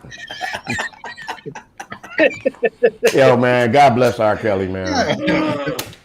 Oh, Lord have man. mercy. Yeah, That's a good man. one. Oh, that was a good one. That's crazy. That's a good one. But he on one though. He's talented. Yeah. That was so listen, get back to this is about you, Carl Thomas, as much as it is about Madison Sports, Now, you from Aurora, Illinois, outside of the Chi. And growing up, myself, Wes, my man Uncle Spliffy were huge Jordan fans. Now, you out there, we're seeing that impact from the tri-state area, New York, New Jersey. You got to see it up close. Talk about that for a second, bro. Well, I mean, it's kind of like a lot of great moments. I know you, Hawk, as well as everyone else here has had, really great moments, whether, I don't know, maybe it's your first child being born or something like that or whatever. But I will say that while you're in those eras and those moments, you don't really realize how great it is until you're past it. For some reason, I don't know. Everyone loves to talk about the bad boy era, the bad boy era or whatever. And people have really interesting perceptions about, how it went down, what happened to us, what didn't happen to us, what have you. And the truth is that we were just a bunch of kids going, hey, Puff, make us a star. And that's it, Mm-hmm. And then the world saw it from a totally different perspective. While the Bulls were in their championship tenure, I was a resident of Brooklyn, New York. So it was really crazy getting on a train, going to work with my Bulls uniform on the night after he torched John Starks at the Garden. The night after, you know what I mean? I never felt truly safe, you know what I mean, until I went back home to a home game, Then I was like, oh, okay, I can talk all the shit I want, you know what I'm saying? But I was definitely the kid that was just rolling around New York with that bullshit in your face. Mm. Like, you know what I mean? Like, I was that guy. And it was really cool because later on, fast forward to the year 2000, I had a series of release parties for my first album. And the party in Chicago was actually hosted by Michael Jordan. So that was a real thrill to have him, love the project enough for him to come out and lend his celebrity to us. He was really gracious and cool. And he was trying to give us all cigar education. Early. He was trying to give us cigar education and what have you. But he was I didn't see any of the, asshole qualities that a lot of people talk about, at that incident or what have you. But it was just really cool, It was just really cool to have him come out and this and that. Now, I got to be honest with you, and candid about how I feel about what Scottie Pippen is doing right now. Yeah, I mean, as far as him just trying to spit on the legacy and what have you, Scottie Pippen talks in a manner as if everyone else had choices but me. Everybody else had options but me, and that's just. You know what I mean? That's just really not, the truth. But I guess everybody remembers shit how they got to live with themselves in the present. Dang, that's crazy. That's deep. Everybody got. Say it again. I guess everybody has to remember it the way that they have to in order to be able to live with themselves in the present. Wow, that's dope. Because you press rewind on those tapes, he still takes himself out the game. Every time I watch the games, he still takes himself out. When Kukoc went get the game winner, that thing never changes. He still took himself out the game. Yeah, but that's everybody's fault of his. Yeah. Let Scotty tell it. You know. That's what I'm saying. You know, he very well may have some valid points, and he may even be right about a lot of the things that he's saying about Michael Jordan. But the vehicle that you choose, the vehicle of conveyance that you choose, has a lot to do with the success of your message.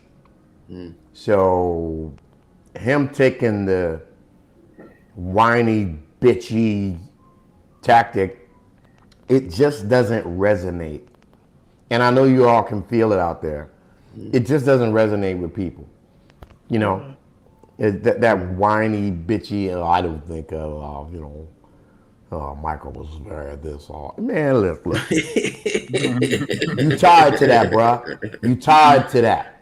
You tied to that. And you need to act like you're tied to that. Because what he did is he basically kicked over the campfire and he destroyed the folklore of the Chicago Bulls. Or he tried to, you know what I mean? And that's just, you know, for the future, like Scotty got to have grandkids too and what have you. Like what is that conversation gonna be like? Yeah, your grandfather was a bitch ass nigga. You know what I'm saying? Your grandfather was a whiny ass bitch ass nigga who ended up making $160 million from the league by the time it was over anyway. So what you crying about? Cause you spent all that paper, boy. Fuck you crying about? No tipping Pippin. Don't get it twisted. Man, that's real. That's facts. Yeah, that's crazy. I call him Jordan Pepto bigged him Tip. up. Jordan bigged this man up. Every opportunity he got, Michael Jordan loved to tell people, I couldn't have did it without Scotty. What more do you want? Hawk, what more do you want, bro? No, that's real. That's real talk. That's real talk. I mean, but you know, the success of the Bulls that era in the 90s, you know, I always maintain it is a team effort. Michael Jordan is, you know, in the GOAT in a lot of people's eyes, you know. Definitely can never question this man's career and what he means to the game of basketball. You can't do that. But you know, things don't happen until a lot of other pieces come together, and then things kind of happen and maintain. But it's also a testament to the cognitive nature of Americans. It's also a testament to that. And it's also a testament to no matter how much of an impact you make, in past tense, you will always be seen as less. Yeah. Like we're always comparing this versus that. We're always be seen. I just had a guy today trying to literally sit me down and explain to me all of the accomplishments that Jay-Z does not have. Like literally. Like this guy's literally, I'm like, you can't be freaking serious here. You know what I mean? Yeah. So in past tense, in hindsight, you will always be looked at as, you know, less than the, you know, the sheen that you had, a little bit less shine and sheen that you had. And everybody's going to find a reason to nitpick. But I always say it the right way. I always say, you know, and before I go any further, I'm sorry. Rest in peace to John Madden. Rest in peace to John Madden. John Madden died tonight at 85 years old. Serious? At 85 years old. Rest in peace to John Madden. Man, rest in peace, John Madden. Before I go any further, I have to say that it's on my heart. You know what I mean? That's amazing. Yeah. It's definitely terrible, but it's amazing that piece got done and got put out before he passed. Well, before he was able to he got his flowers. He was able to get his flowers before he passed. He got his flowers. He got his flowers. You know, so, you know, I know John Madden affected each one of us in a different kind of way. And everybody, you know. John Madden was fair, man. Yeah. He was one of the, he was fair. He just was just John Madden. He didn't have no agenda. He was, he didn't have no buzzwords. That's how I saw him. Yeah, he didn't fall in line with what we see right now with all these media people. Yeah. He just looked at the game and told you what was going on. The genius was him. Yeah. The genius was him, and now he saw it. Whether he was breaking down, I remember when he went off on tangent about the yard markers. Yeah. And I was, only like John Madden can do. You know what I'm saying? But yeah, he was the genius. He was genius. For sure. Man, Carl, it's funny you say that about people demean you, because the other day I was playing golf and this gentleman said, "Did you see Tiger Woods and his son?" And I said, "Yeah, I watched it." He was like, "Wasn't that pretty good?" I was like, "Yeah, it was. I mean, the man hasn't played in a year. He played with his son." And I said, "I think he just was in awe, he was in awe of his son, and he had a great day because he wasn't focused on himself. He was just in awe of his son, and he was enjoying that moment." And he was like, "Yeah, that accident really hurt him because Jack Nicklaus's record in my eyes is safe for good. That's a good thing." And I was like, "Wow." And I said, I said, "Yeah." I said, "I don't think Tiger's upset about 15. He was like, "Well, it won't be 18. I was like, "Yeah, but Tiger actually played against everyone in competition." I was like, "Can Jack say he played against everybody?" And he just kind of looked at me like, he said, "What do you mean by that?" I was like, "I'm just saying, like, everybody wasn't playing at that time." I don't know. I mean, everybody. Right. Like, I'm here with you playing. Everybody wasn't playing. So everybody wasn't playing. Everybody wasn't allowed to play. Everybody wasn't allowed to play. So, but he was trying to demean. And even now, everybody's not allowed to play. Yeah, exactly. Even now, we still don't have cats on tour. But I always say it like this, and a lot of cats disagree with me, but I say, when you want to talk about the GOAT, for me, there's an order to the GOAT. It's four cats that make up the GOAT, to me. You know what I mean? And in that order, to me, is Bill Russell, Michael Jordan, Kobe Bryant, and LeBron James, and that's how it goes. That's a unique list there. Those guys make up the GOAT, because if you want to just say Bill like Russell? it is, more is more. More is more. More is more. No matter how you got to more, no matter when you got to more is more. And if I've got more than you, I'm greater than you. Period. End of story. I don't want to hear about any other stat. It is non-negotiable. Bill Russell is the greatest that the NBA has ever seen. Michael Jordan is the second greatest. After that, Kobe Bryant is the third greatest. And then LeBron James, you know what I mean? It has nothing. I think he has nothing to be ashamed of bringing up that fourth position. Did you miss somebody with 6? No, I only named 4. Really, there are 7 guys, but I only mentioned 4. Yeah, Kareem got to be Kareem. Kareem. I mean, really, there's 7 guys. More is more. What about Robert Horry? And more is more. I mean, what about Robert More is Horry? more. Robert Horry's in there? Yeah. But I just gave you the GOAT. I just gave you the GOAT in that order of how I see it. You know what I mean? So of how I see it. Bill Russell, Michael Jordan, 5? Kobe Bryant, and then LeBron James after that. And then, you guys can bring in your scoring champions. And wait a minute. Robert Horry should be 2 on the list, right? Robert Horry technically should be 2 on the list, but I'm not gonna give that honor to 6 man. I'm sorry. I'm not gonna to a 6 man. I'm just not. I'm not prepared yet. Okay. I'm not prepared. I think he might have been the 7th man, but it's all good. He might have been the 8th man. Big Bob, though. If we go by rings, if rings is No, but if you're going by rings, then you'd have to put him. You have to put Big Game Bob ahead of Jordan. Big Game Bob. Big Game Bob. He actually clowning you right now. I trust you. I know. Yo, who's your top 4, Wes? Who's your Mount Rushmore? Basketball. For Mount Rushmore? Yeah, Mount Rushmore. So you have to put them in order. Just Mount Rushmore. See, I always preface it who I've seen. That way I don't have to disrespect Bill Russell and Will and Oscar Robinson, because technically I really didn't see them play. But it would be Jordan, Kareem, Magic, and Kobe. Those Wow. Okay. Or All mine. right. That's interesting. Spliffy. Jordan, Kareem, Magic, and Kobe. Jordan, Kareem. I like that. Well, Jordan's. I'm not mad at that, yo. I'm not mad at that, yo. Wes, I ain't mad at that. Kareem, Bill Russell, and Magic. One more time.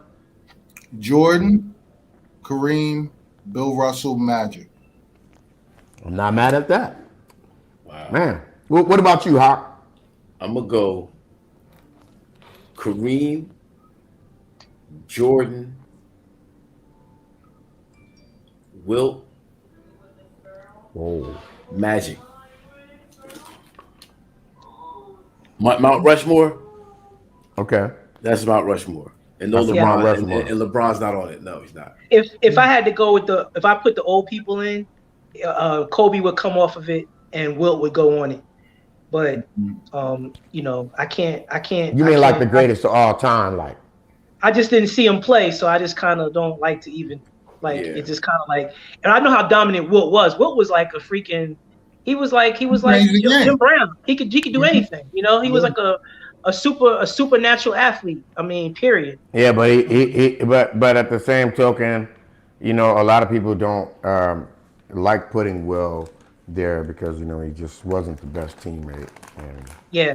Nah, his politics was a little shaky too. Yeah, it's kind of like when I saw Arnold Schwarzenegger.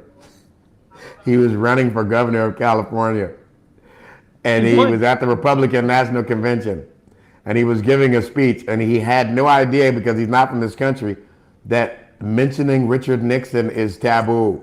He had. Hey man, that boy was a deer in headlights. That boy, he must have mentioned Richard Nixon like 9 times during his speech. Then a Richard Nixon follower ended up in the White House. Ended up in the White House. And that's crazy. Wanna be someplace else? Yeah. Man, crazy. So TZ. I was gonna ask Carl, who is his top 4 point guards of all time? Oh wow. Just point guard. Top 4 point guards of all time. Great question. Unequivocally, number 1 would have to be Irving Magic Johnson. There is no equal. Yeah. There is and never has been an equal. Okay. Second would have to be, I would have to say LeBron James. I would definitely have to say LeBron James second. Fair. Third, I would definitely say Pete Maravich. Pete Maravich. Yeah, Pistol Pete. Would definitely be number 3rd. And then for me, number 4 would be AI. Oh, okay. Yeah, I look at AI as a 2 guard. A 2 guard, yeah. But I'm not mad at that. I love when he switched to point though. Yeah, you could play point a little bit. You know what I mean? Someone's able to see the entire room, to me, that's what you naturally are. Yeah. You know what I mean? I used to see a lot of guys who were 6'6" tight ends and know damn well they should be right in the middle trying to see that whole field. Yeah. I'm gonna go Marcus Haynes. Number 1? Curly Neal. I mean, Earl Manigault. Earl Manigault. Nah. Lamar Mundane. You know what I mean? Lamar Mundane. Uncle Drew out this motherfucker. Let me see. Magic. Damn. You know what I like that. Isaiah. I'm gonna go Isaiah. Shit. Man. I'm gonna go Steph. I'm gonna go Steph and Chris Paul. Okay. Those are a lot of names, but okay. It's 4. Nah, I mean other jokes is jokes. That's jokes.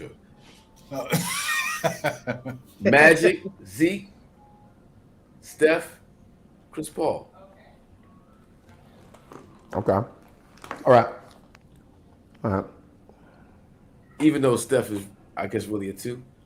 No, more of a shooter. But man, when he switched to that point, though, boy, man. Spliffy. Yeah. Magic, definitely first. Zeke, 2. 3 is tough.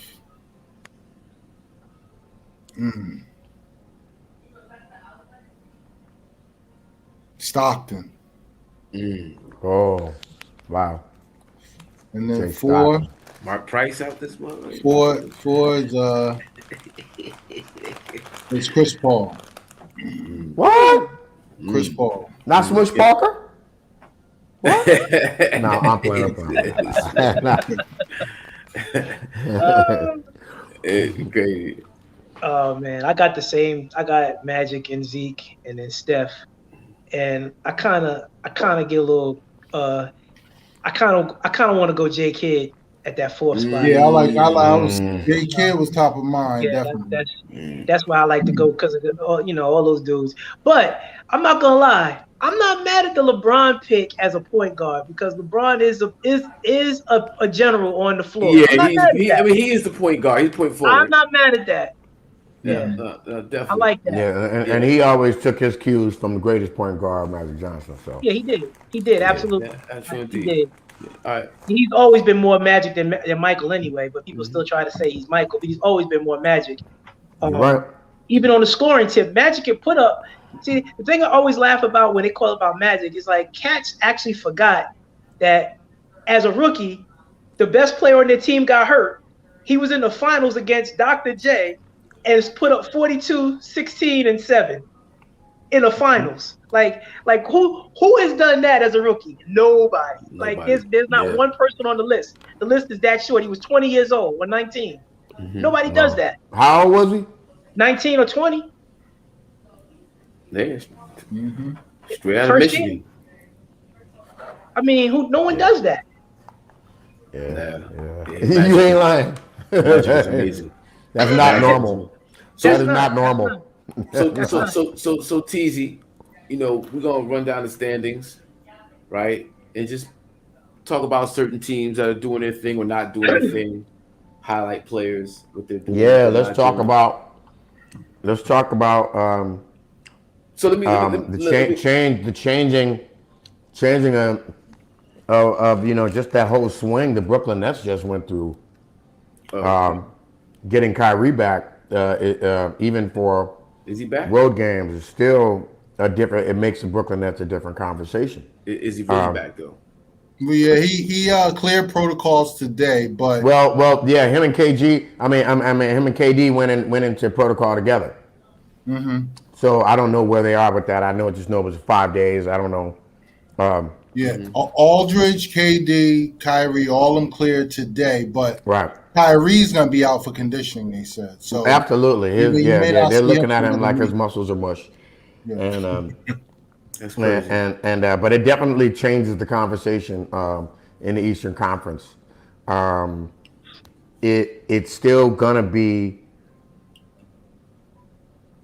the different kind of battle, with these home games, especially with a healthy Giannis, these home games are going to be different, but it definitely does change the conversation.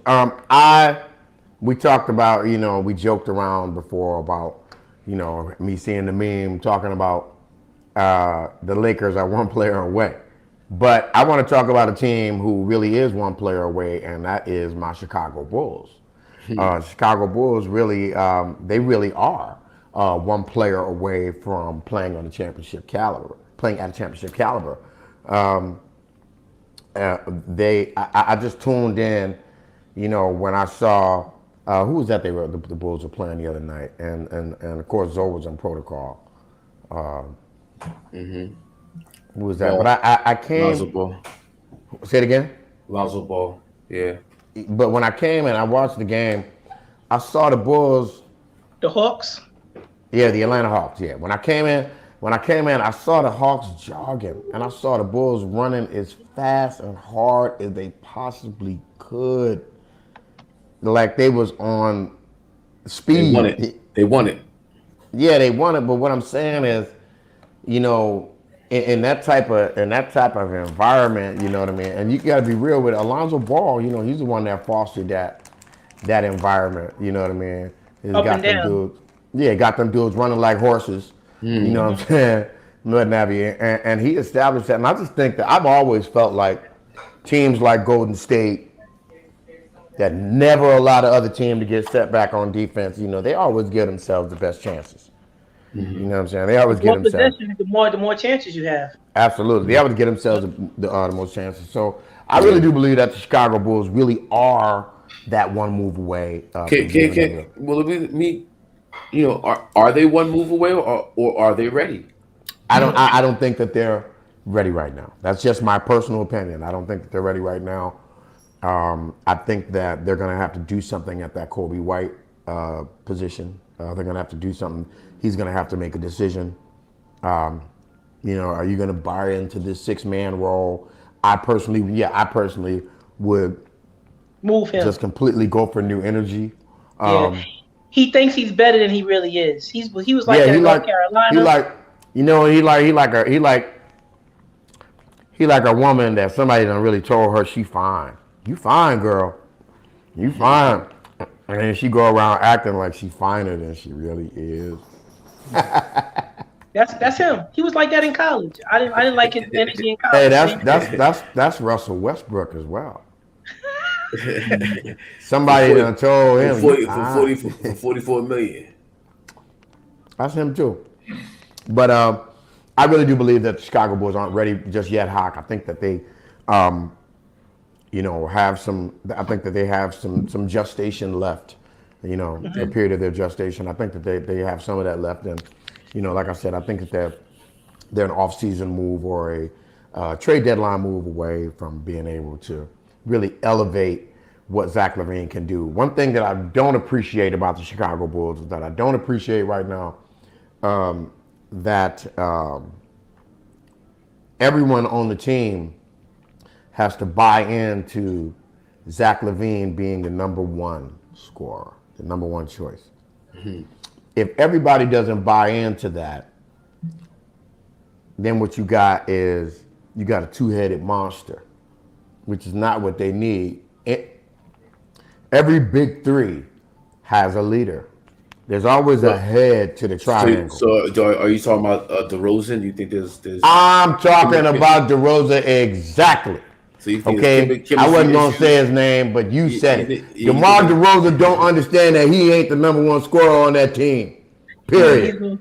DeMar DeRozan is, again, if he was the fourth option when Lonzo Ball is on the court, DeMar DeRozan should be the fourth option. Wow. To be honest with you, That's he's good enough to be a third option, but in this situation, Vucevic got to touch the ball. He's a big man that's skilled. You got to let that man eat because he can do a lot of things as a big, right? And like then you got Lonzo, Lonzo's got to get everybody involved, and then Zach got to get his shots, and then it's DeRozan. So in my mind, DeRozan is the fourth option on that squad. I can't disagree with you. Okay. I cannot disagree with you right there. That's fair. Fair. They're loaded regardless, and they shouldn't have any problem just maturing and being able to definitely see that them progress in the playoffs. Because Carl, you say a player away, they could be a good breakaway. You know, right. They're the right team. COVID hit them. They threw. You know, or they could be a coach away. Who's their coach now? Billy Donovan, right? Billy Donovan.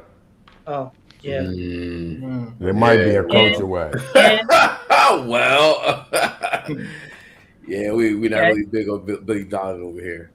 There's not a lot of Billy Donovan fans on this panel. No. Okay, that says a lot. That says a lot. Yeah. But all that said, they're in second place in the East. 21-10 is 21-10. I'm looking at the stats. They're good. They're good. They're running through some teams. When they're up and down, 10-6 away, you know. They're balling. I just don't want them to just become. I just don't want them to just become the Miami Heat. You know what I mean? To where all you are is just a bunch of potential. And that's Threat. it. You know what I mean? I don't want them to Threat. just become that. Yeah, I'm You know sure what I you mean? don't. Or the Philadelphia 76ers. Just a bunch of potential, and that's where it stops. Yeah. That's Speaking the of Celtics. speaking of the 76ers, what's going on with Ben Simmons? Do we know? Any updates? Any word? All these He got picked for rumor trades. whatever his agency picked him. They want him to be nominated for All-Star game. That's what's going on. Yeah. He should be in a skills competition, but he won't shoot.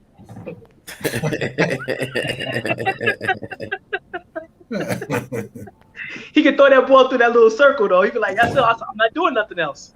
You know, he's not going to shoot. Yeah. Oh man. Okay. Well, hey fellas, I really, first of all, Hakeem, I want to thank you for inviting me. It's very rarely that I get to talk about sports in a forum like this.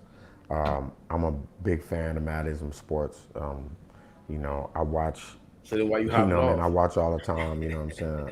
I think this is funny as hell. I think, yeah.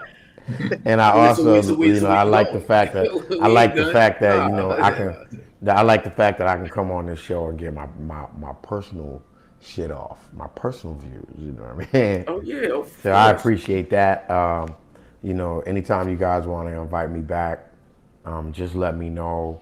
I'll be glad, you know, to lend a hand or whatever it is that y'all doing. Just let me know. I really dig what's going down, and yeah, I'm here for it, man. Just whatever it is, I'm here for it. My man, I appreciate you, man. You know, we gotta have you on more regularly, man, so we can chop it up. Hey, man, y'all wish me luck. I'm on my way to the studio. Peace. Oh, All yeah. Good luck, bro. right, y'all. Nice seeing you. All right, Carl. Right. Carl Thomas, Teasel. Yeah, man. Yep. Mm-hmm. Yep. So, all right. Well, we knee deep in the standings. Yeah. We was on the East Coast. Nets, Bulls, Bucks. Heat. I got to pay Heat, Cavaliers, 76ers, Wizards, Hornets, Celtics, Raptors. You know, Knicks, Hawks, Pacers, Magic, Pistons. But the Bucks, I haven't really been paying close attention. What's the Bucks doing right now for us? They winning. They I think they won 6 out of the last 7, something like that. But since all of them came back from COVID, they got their whole squad back. They balling. Yeah, because you know, we know the Nets look right, especially with Kyrie coming back, expectations, what have you. The Bulls and then, you know, Milwaukee being the champions, I need to lock in with them, you know, and because I expect to see something strong from them in the playoffs, especially if they stay healthy.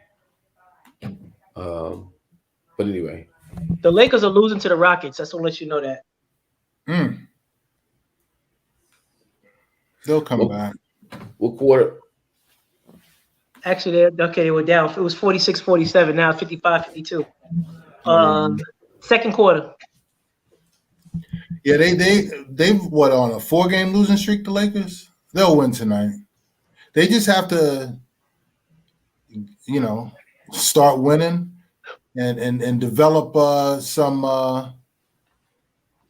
I don't know, some team chemistry. What's their ideal starting rotation right now? They got Darren Collison. Yeah. They had to go deep. They just keep getting older and older. Yeah. Scrap heap. You know? Man.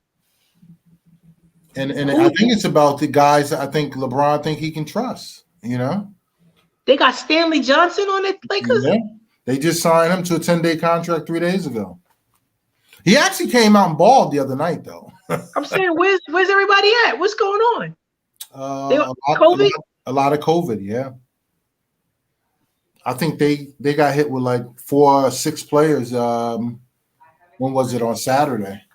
They got Jamirio Jones on their squad too. That's funny. Mm-hmm. Man, I never even like I'm looking at their roster, and I'm like, my goodness, who are these cats? But Carl mentioned Vegas going crazy as far as numbers, and Hawk, you mentioned point spreads. Just to give you an idea, tonight, who was playing? It was it Tatum ruled out? Yeah, he's out tonight. I think Tatum and Towns are out tonight. Okay. Well, that line dropped 3 points when they announced him going down. Went from 6.5 to 3.5, I believe. But that's how the line is affected. And if you're talking about the uncertainty of players in COVID, it's that impactful, and it's that sudden, obviously. Mm-hmm. Yeah, it's crazy. Crazy. Well, I went down the East. The West got the Warriors, Suns, Jazz, Grizzlies, Nuggets, Clippers, Mavs, Timberwolves, Acres. The Lakers in the 9th spot, Timberwolves in the 8th spot, Lakers in the 9th, Spurs, 10, 11 Trailblazers, 12 Kings, Thunder, Pelicans, Rockets. And the Lakers are currently losing to the last place team in the West.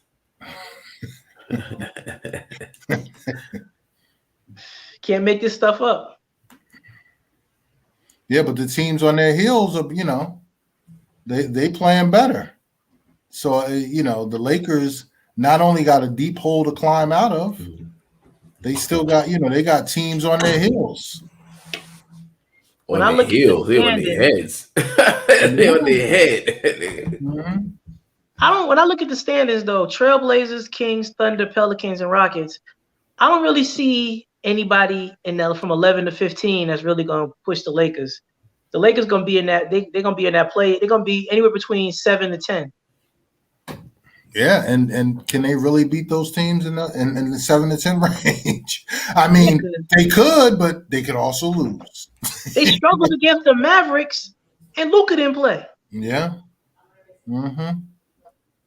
Yeah. I was like, Kawhi's not even on the Clippers yet, and they got a better record. There's no turning it on after All-Star break. It is what it is. There's no we're gonna get the All-Star break and you'll see. Nah, man. What's that quote earlier from LeBron? Preseason predictions. Oh yeah, he said prognostications. Yeah, he said have that same energy. People gonna have the same energy. People gonna have the same exact energy, bro. It's gonna get worse. Yeah. And it's not. Well, it is his fault because he put this team together, but it's not his fault. But you know what though? That's the like I know it's like when the Lakers would lose back in when every time I watched LeBron play over his career, anytime it was a losing situation, he would have let's say 12 points going in the third quarter. Then he would get a quick 4 or 5 buckets and it would say 24. But it was like they weren't like impactful points. They were. So I always see him protecting himself in these scenarios. So he's going nutso right now.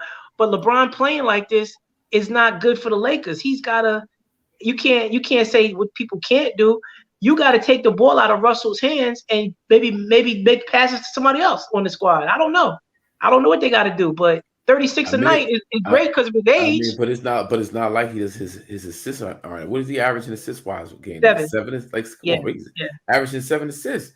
Not like he's not distributing the ball, and him and Russell averaging 18 assists between the two of them. Wow. But obviously it is Russ should maybe average 5 because he don't have the ball as much. LeBron is hitting free throws. Amazing. I heard. He's 78% on the season, something like that. Like he's doing those things that you always wanted to see from him. Yeah, he's on the block. Yeah. No consistent. That's what I noticed. He's on the block. I was like, yo, the dude is on playing inside. But when you distribute the ball and Joker's is clanking it up and making the wrong pass or fumbling the ball or not finishing or, it's like, what can you do? You can do but so much.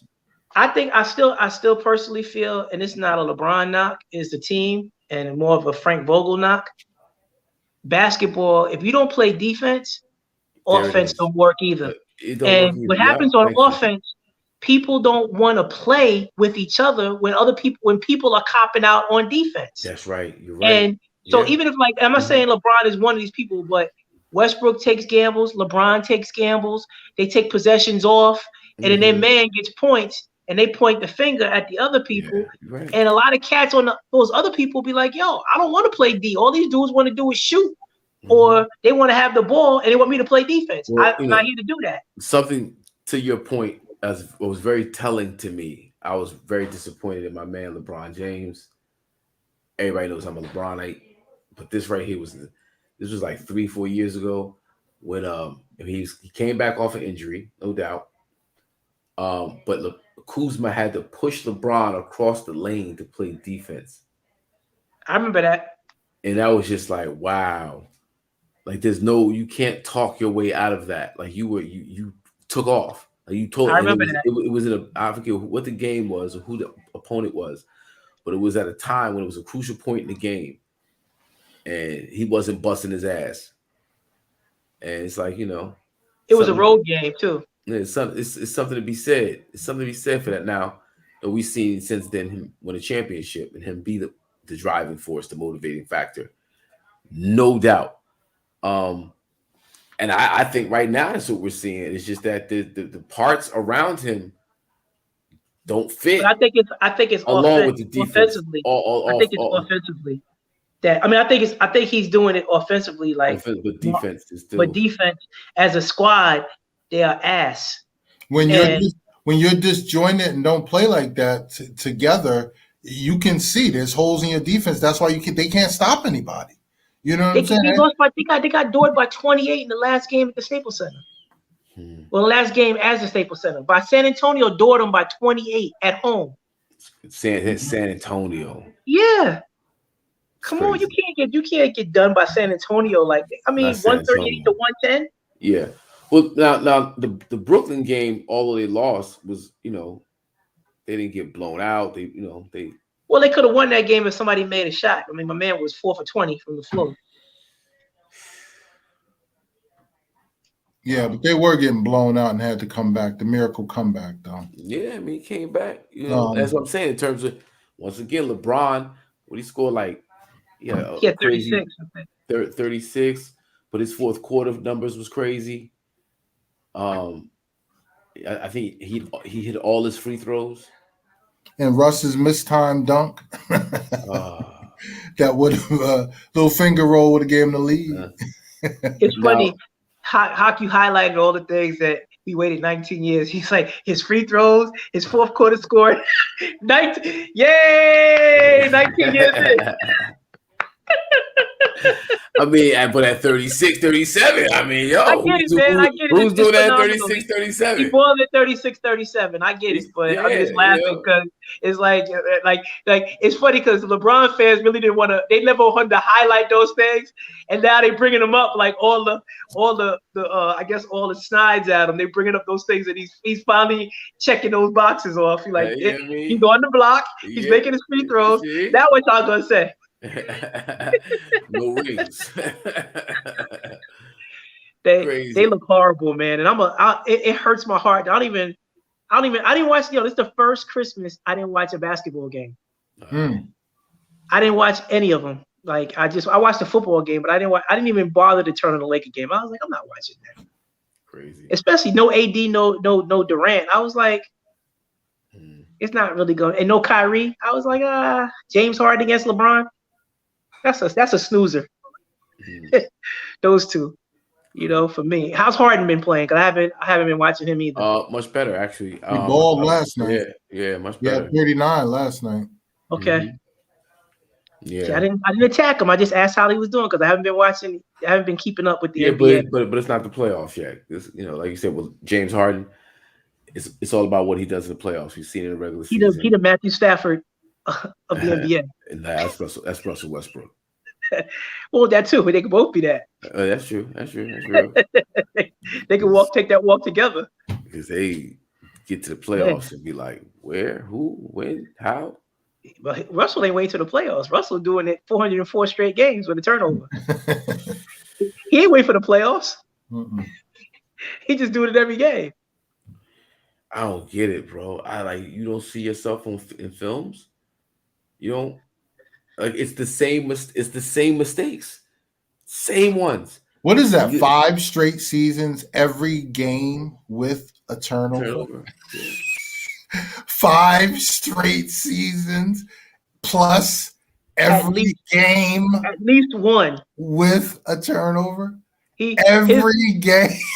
He the only one like with like his assisted turnovers look like he a baseball player. Like he 2 for 2. Like because the number's supposed to be like 9-1 or like 7-1 or 6-1.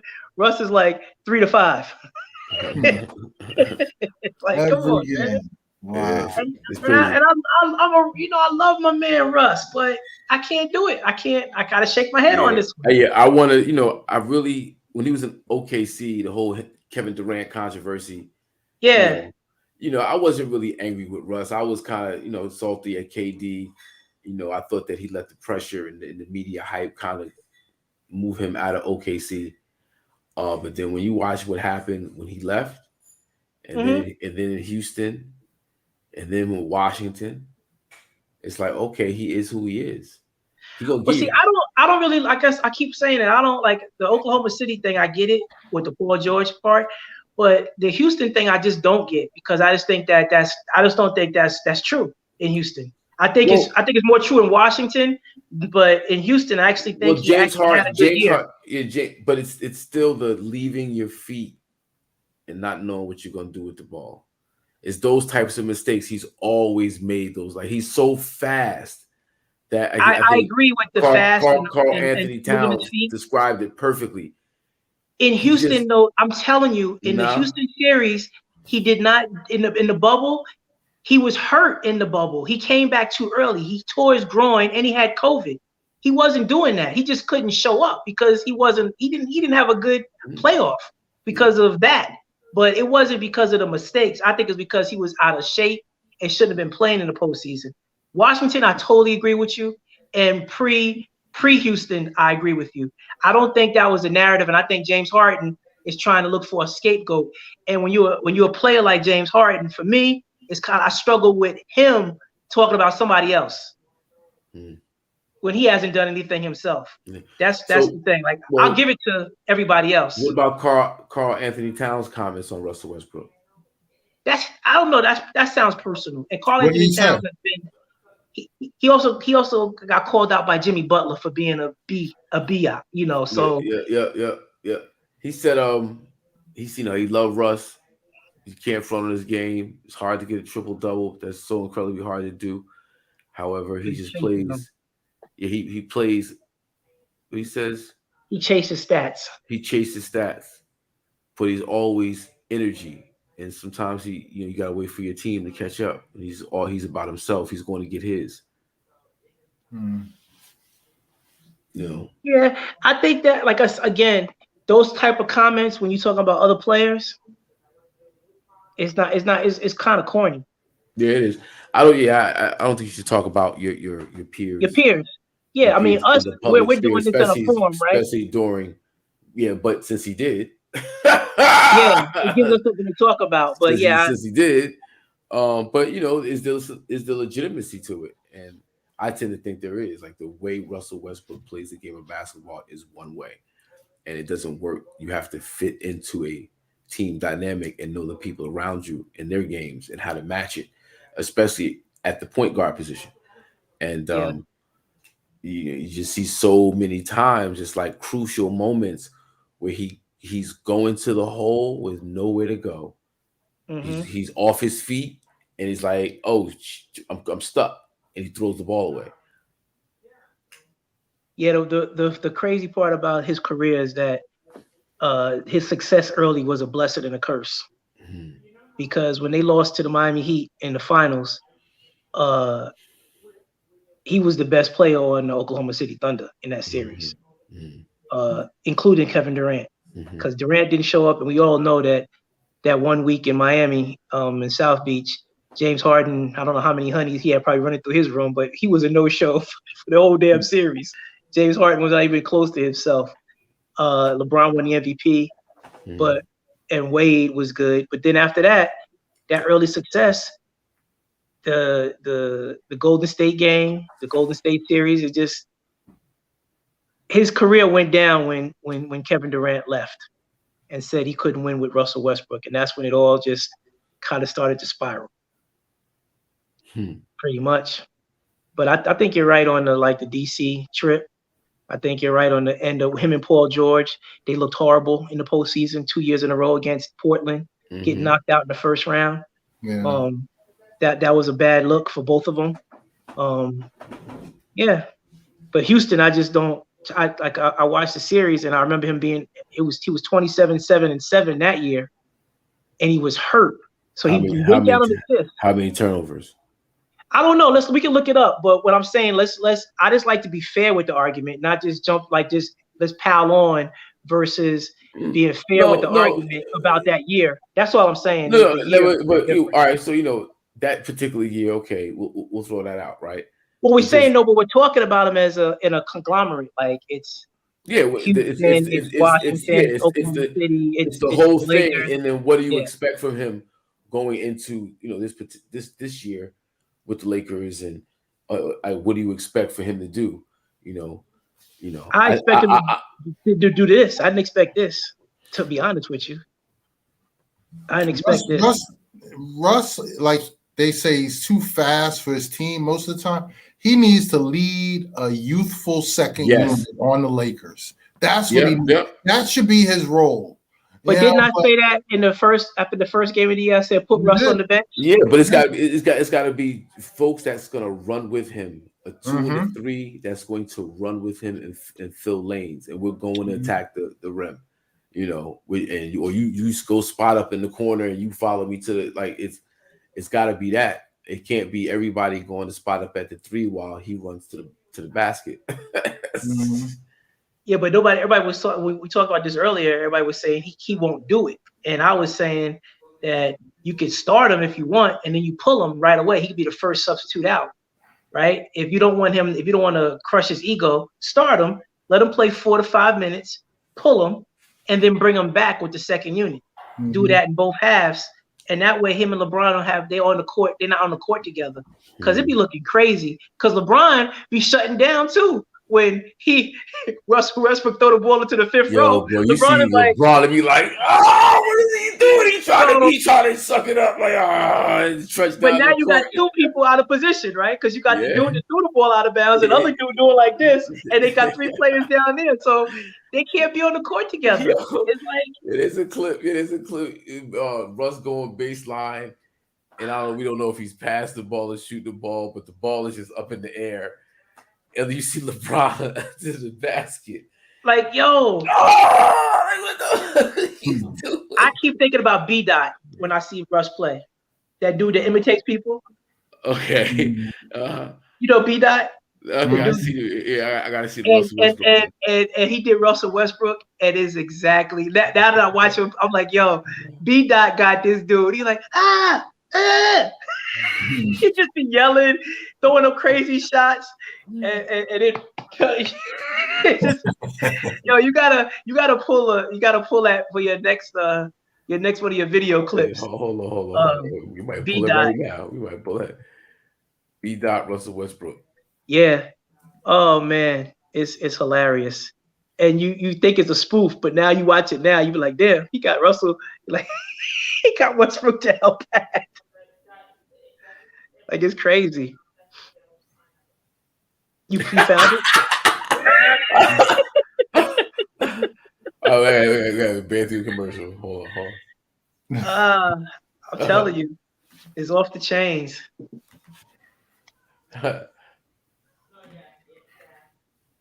He does a lot of people, but Westbrook is one of his best.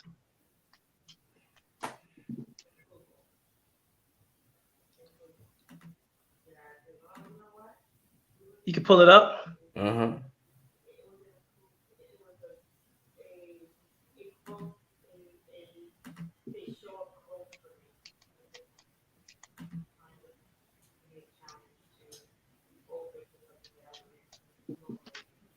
Yeah, Cliff, my man was excited about Jack Nicklaus's record being safe. Oh yeah. Here you go.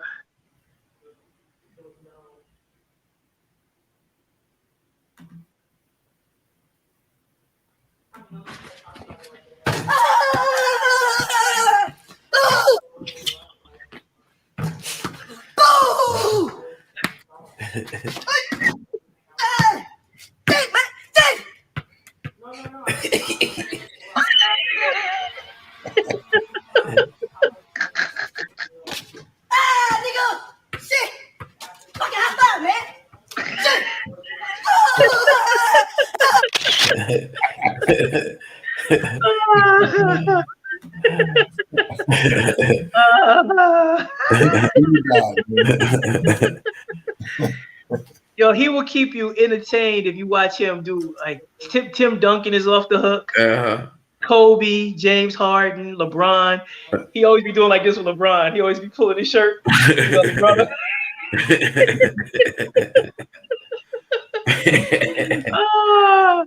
He a trip. He's a trip, man. But he got skills though. I got to give him credit. He got a lot of skills. Mm-hmm. Yeah, man. So it's 9:20. Food is cooking. It's in the air right now. It's in the air. It's in the air. What's up with the Knicks? I can't speak to it because I haven't, like I said, my NBA status is down. I've been looking at the standings, checking out stats, but they just seem like they just not playing well. They what, 10th or 11th rather? Well, they're average with COVID too, but Kemba is now back in the starting lineup because Rose will be out for a couple of months with surgery, but he's been balling. He showed out against Boston, right? Yeah, he's been balling. They won. I want to say 2 out of the last 3. So if they can just string some together, we'll see. But they're still open. I think the Knicks is Indiana, the Knicks, and Atlanta, the 3 teams that were in the postseason last year and not in it this year.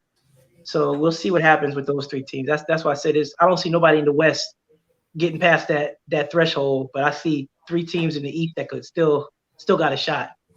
Mm-hmm. Yeah. But Cleveland is playing good. I peeped them out the other day. I did. Cleveland, my God. Kevin Love is balling now. Mm-hmm. Yeah. Where they at right now? Where they at? What place are they? 20 and 13. They're like 5th in the East. Mm-hmm. No, I think they're 3rd in the East actually. Now the Bucks are 3rd. Yeah, Bucks are 3rd.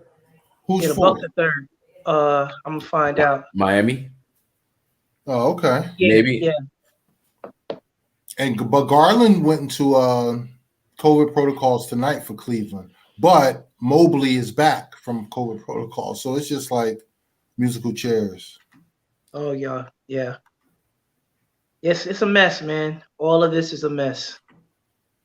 Take 2 shots in 6 months, take the other hand. Oh, I'm not taking 3 damn shots. I'ma just wear my mask. Oh, yeah. I know that you are anti-vax. Yes, I am. But you gon' need more than a mask. Vaccination. Why you waiting? Hell no. Don't take the shot. I'm not taking the shot. I'm not taking the shot. You gon' end up a doctor patient. Oh no. I'm not taking the shot. I'm not taking the shot. Vaccination. Oh no. I'm good. I'm good. I'm good.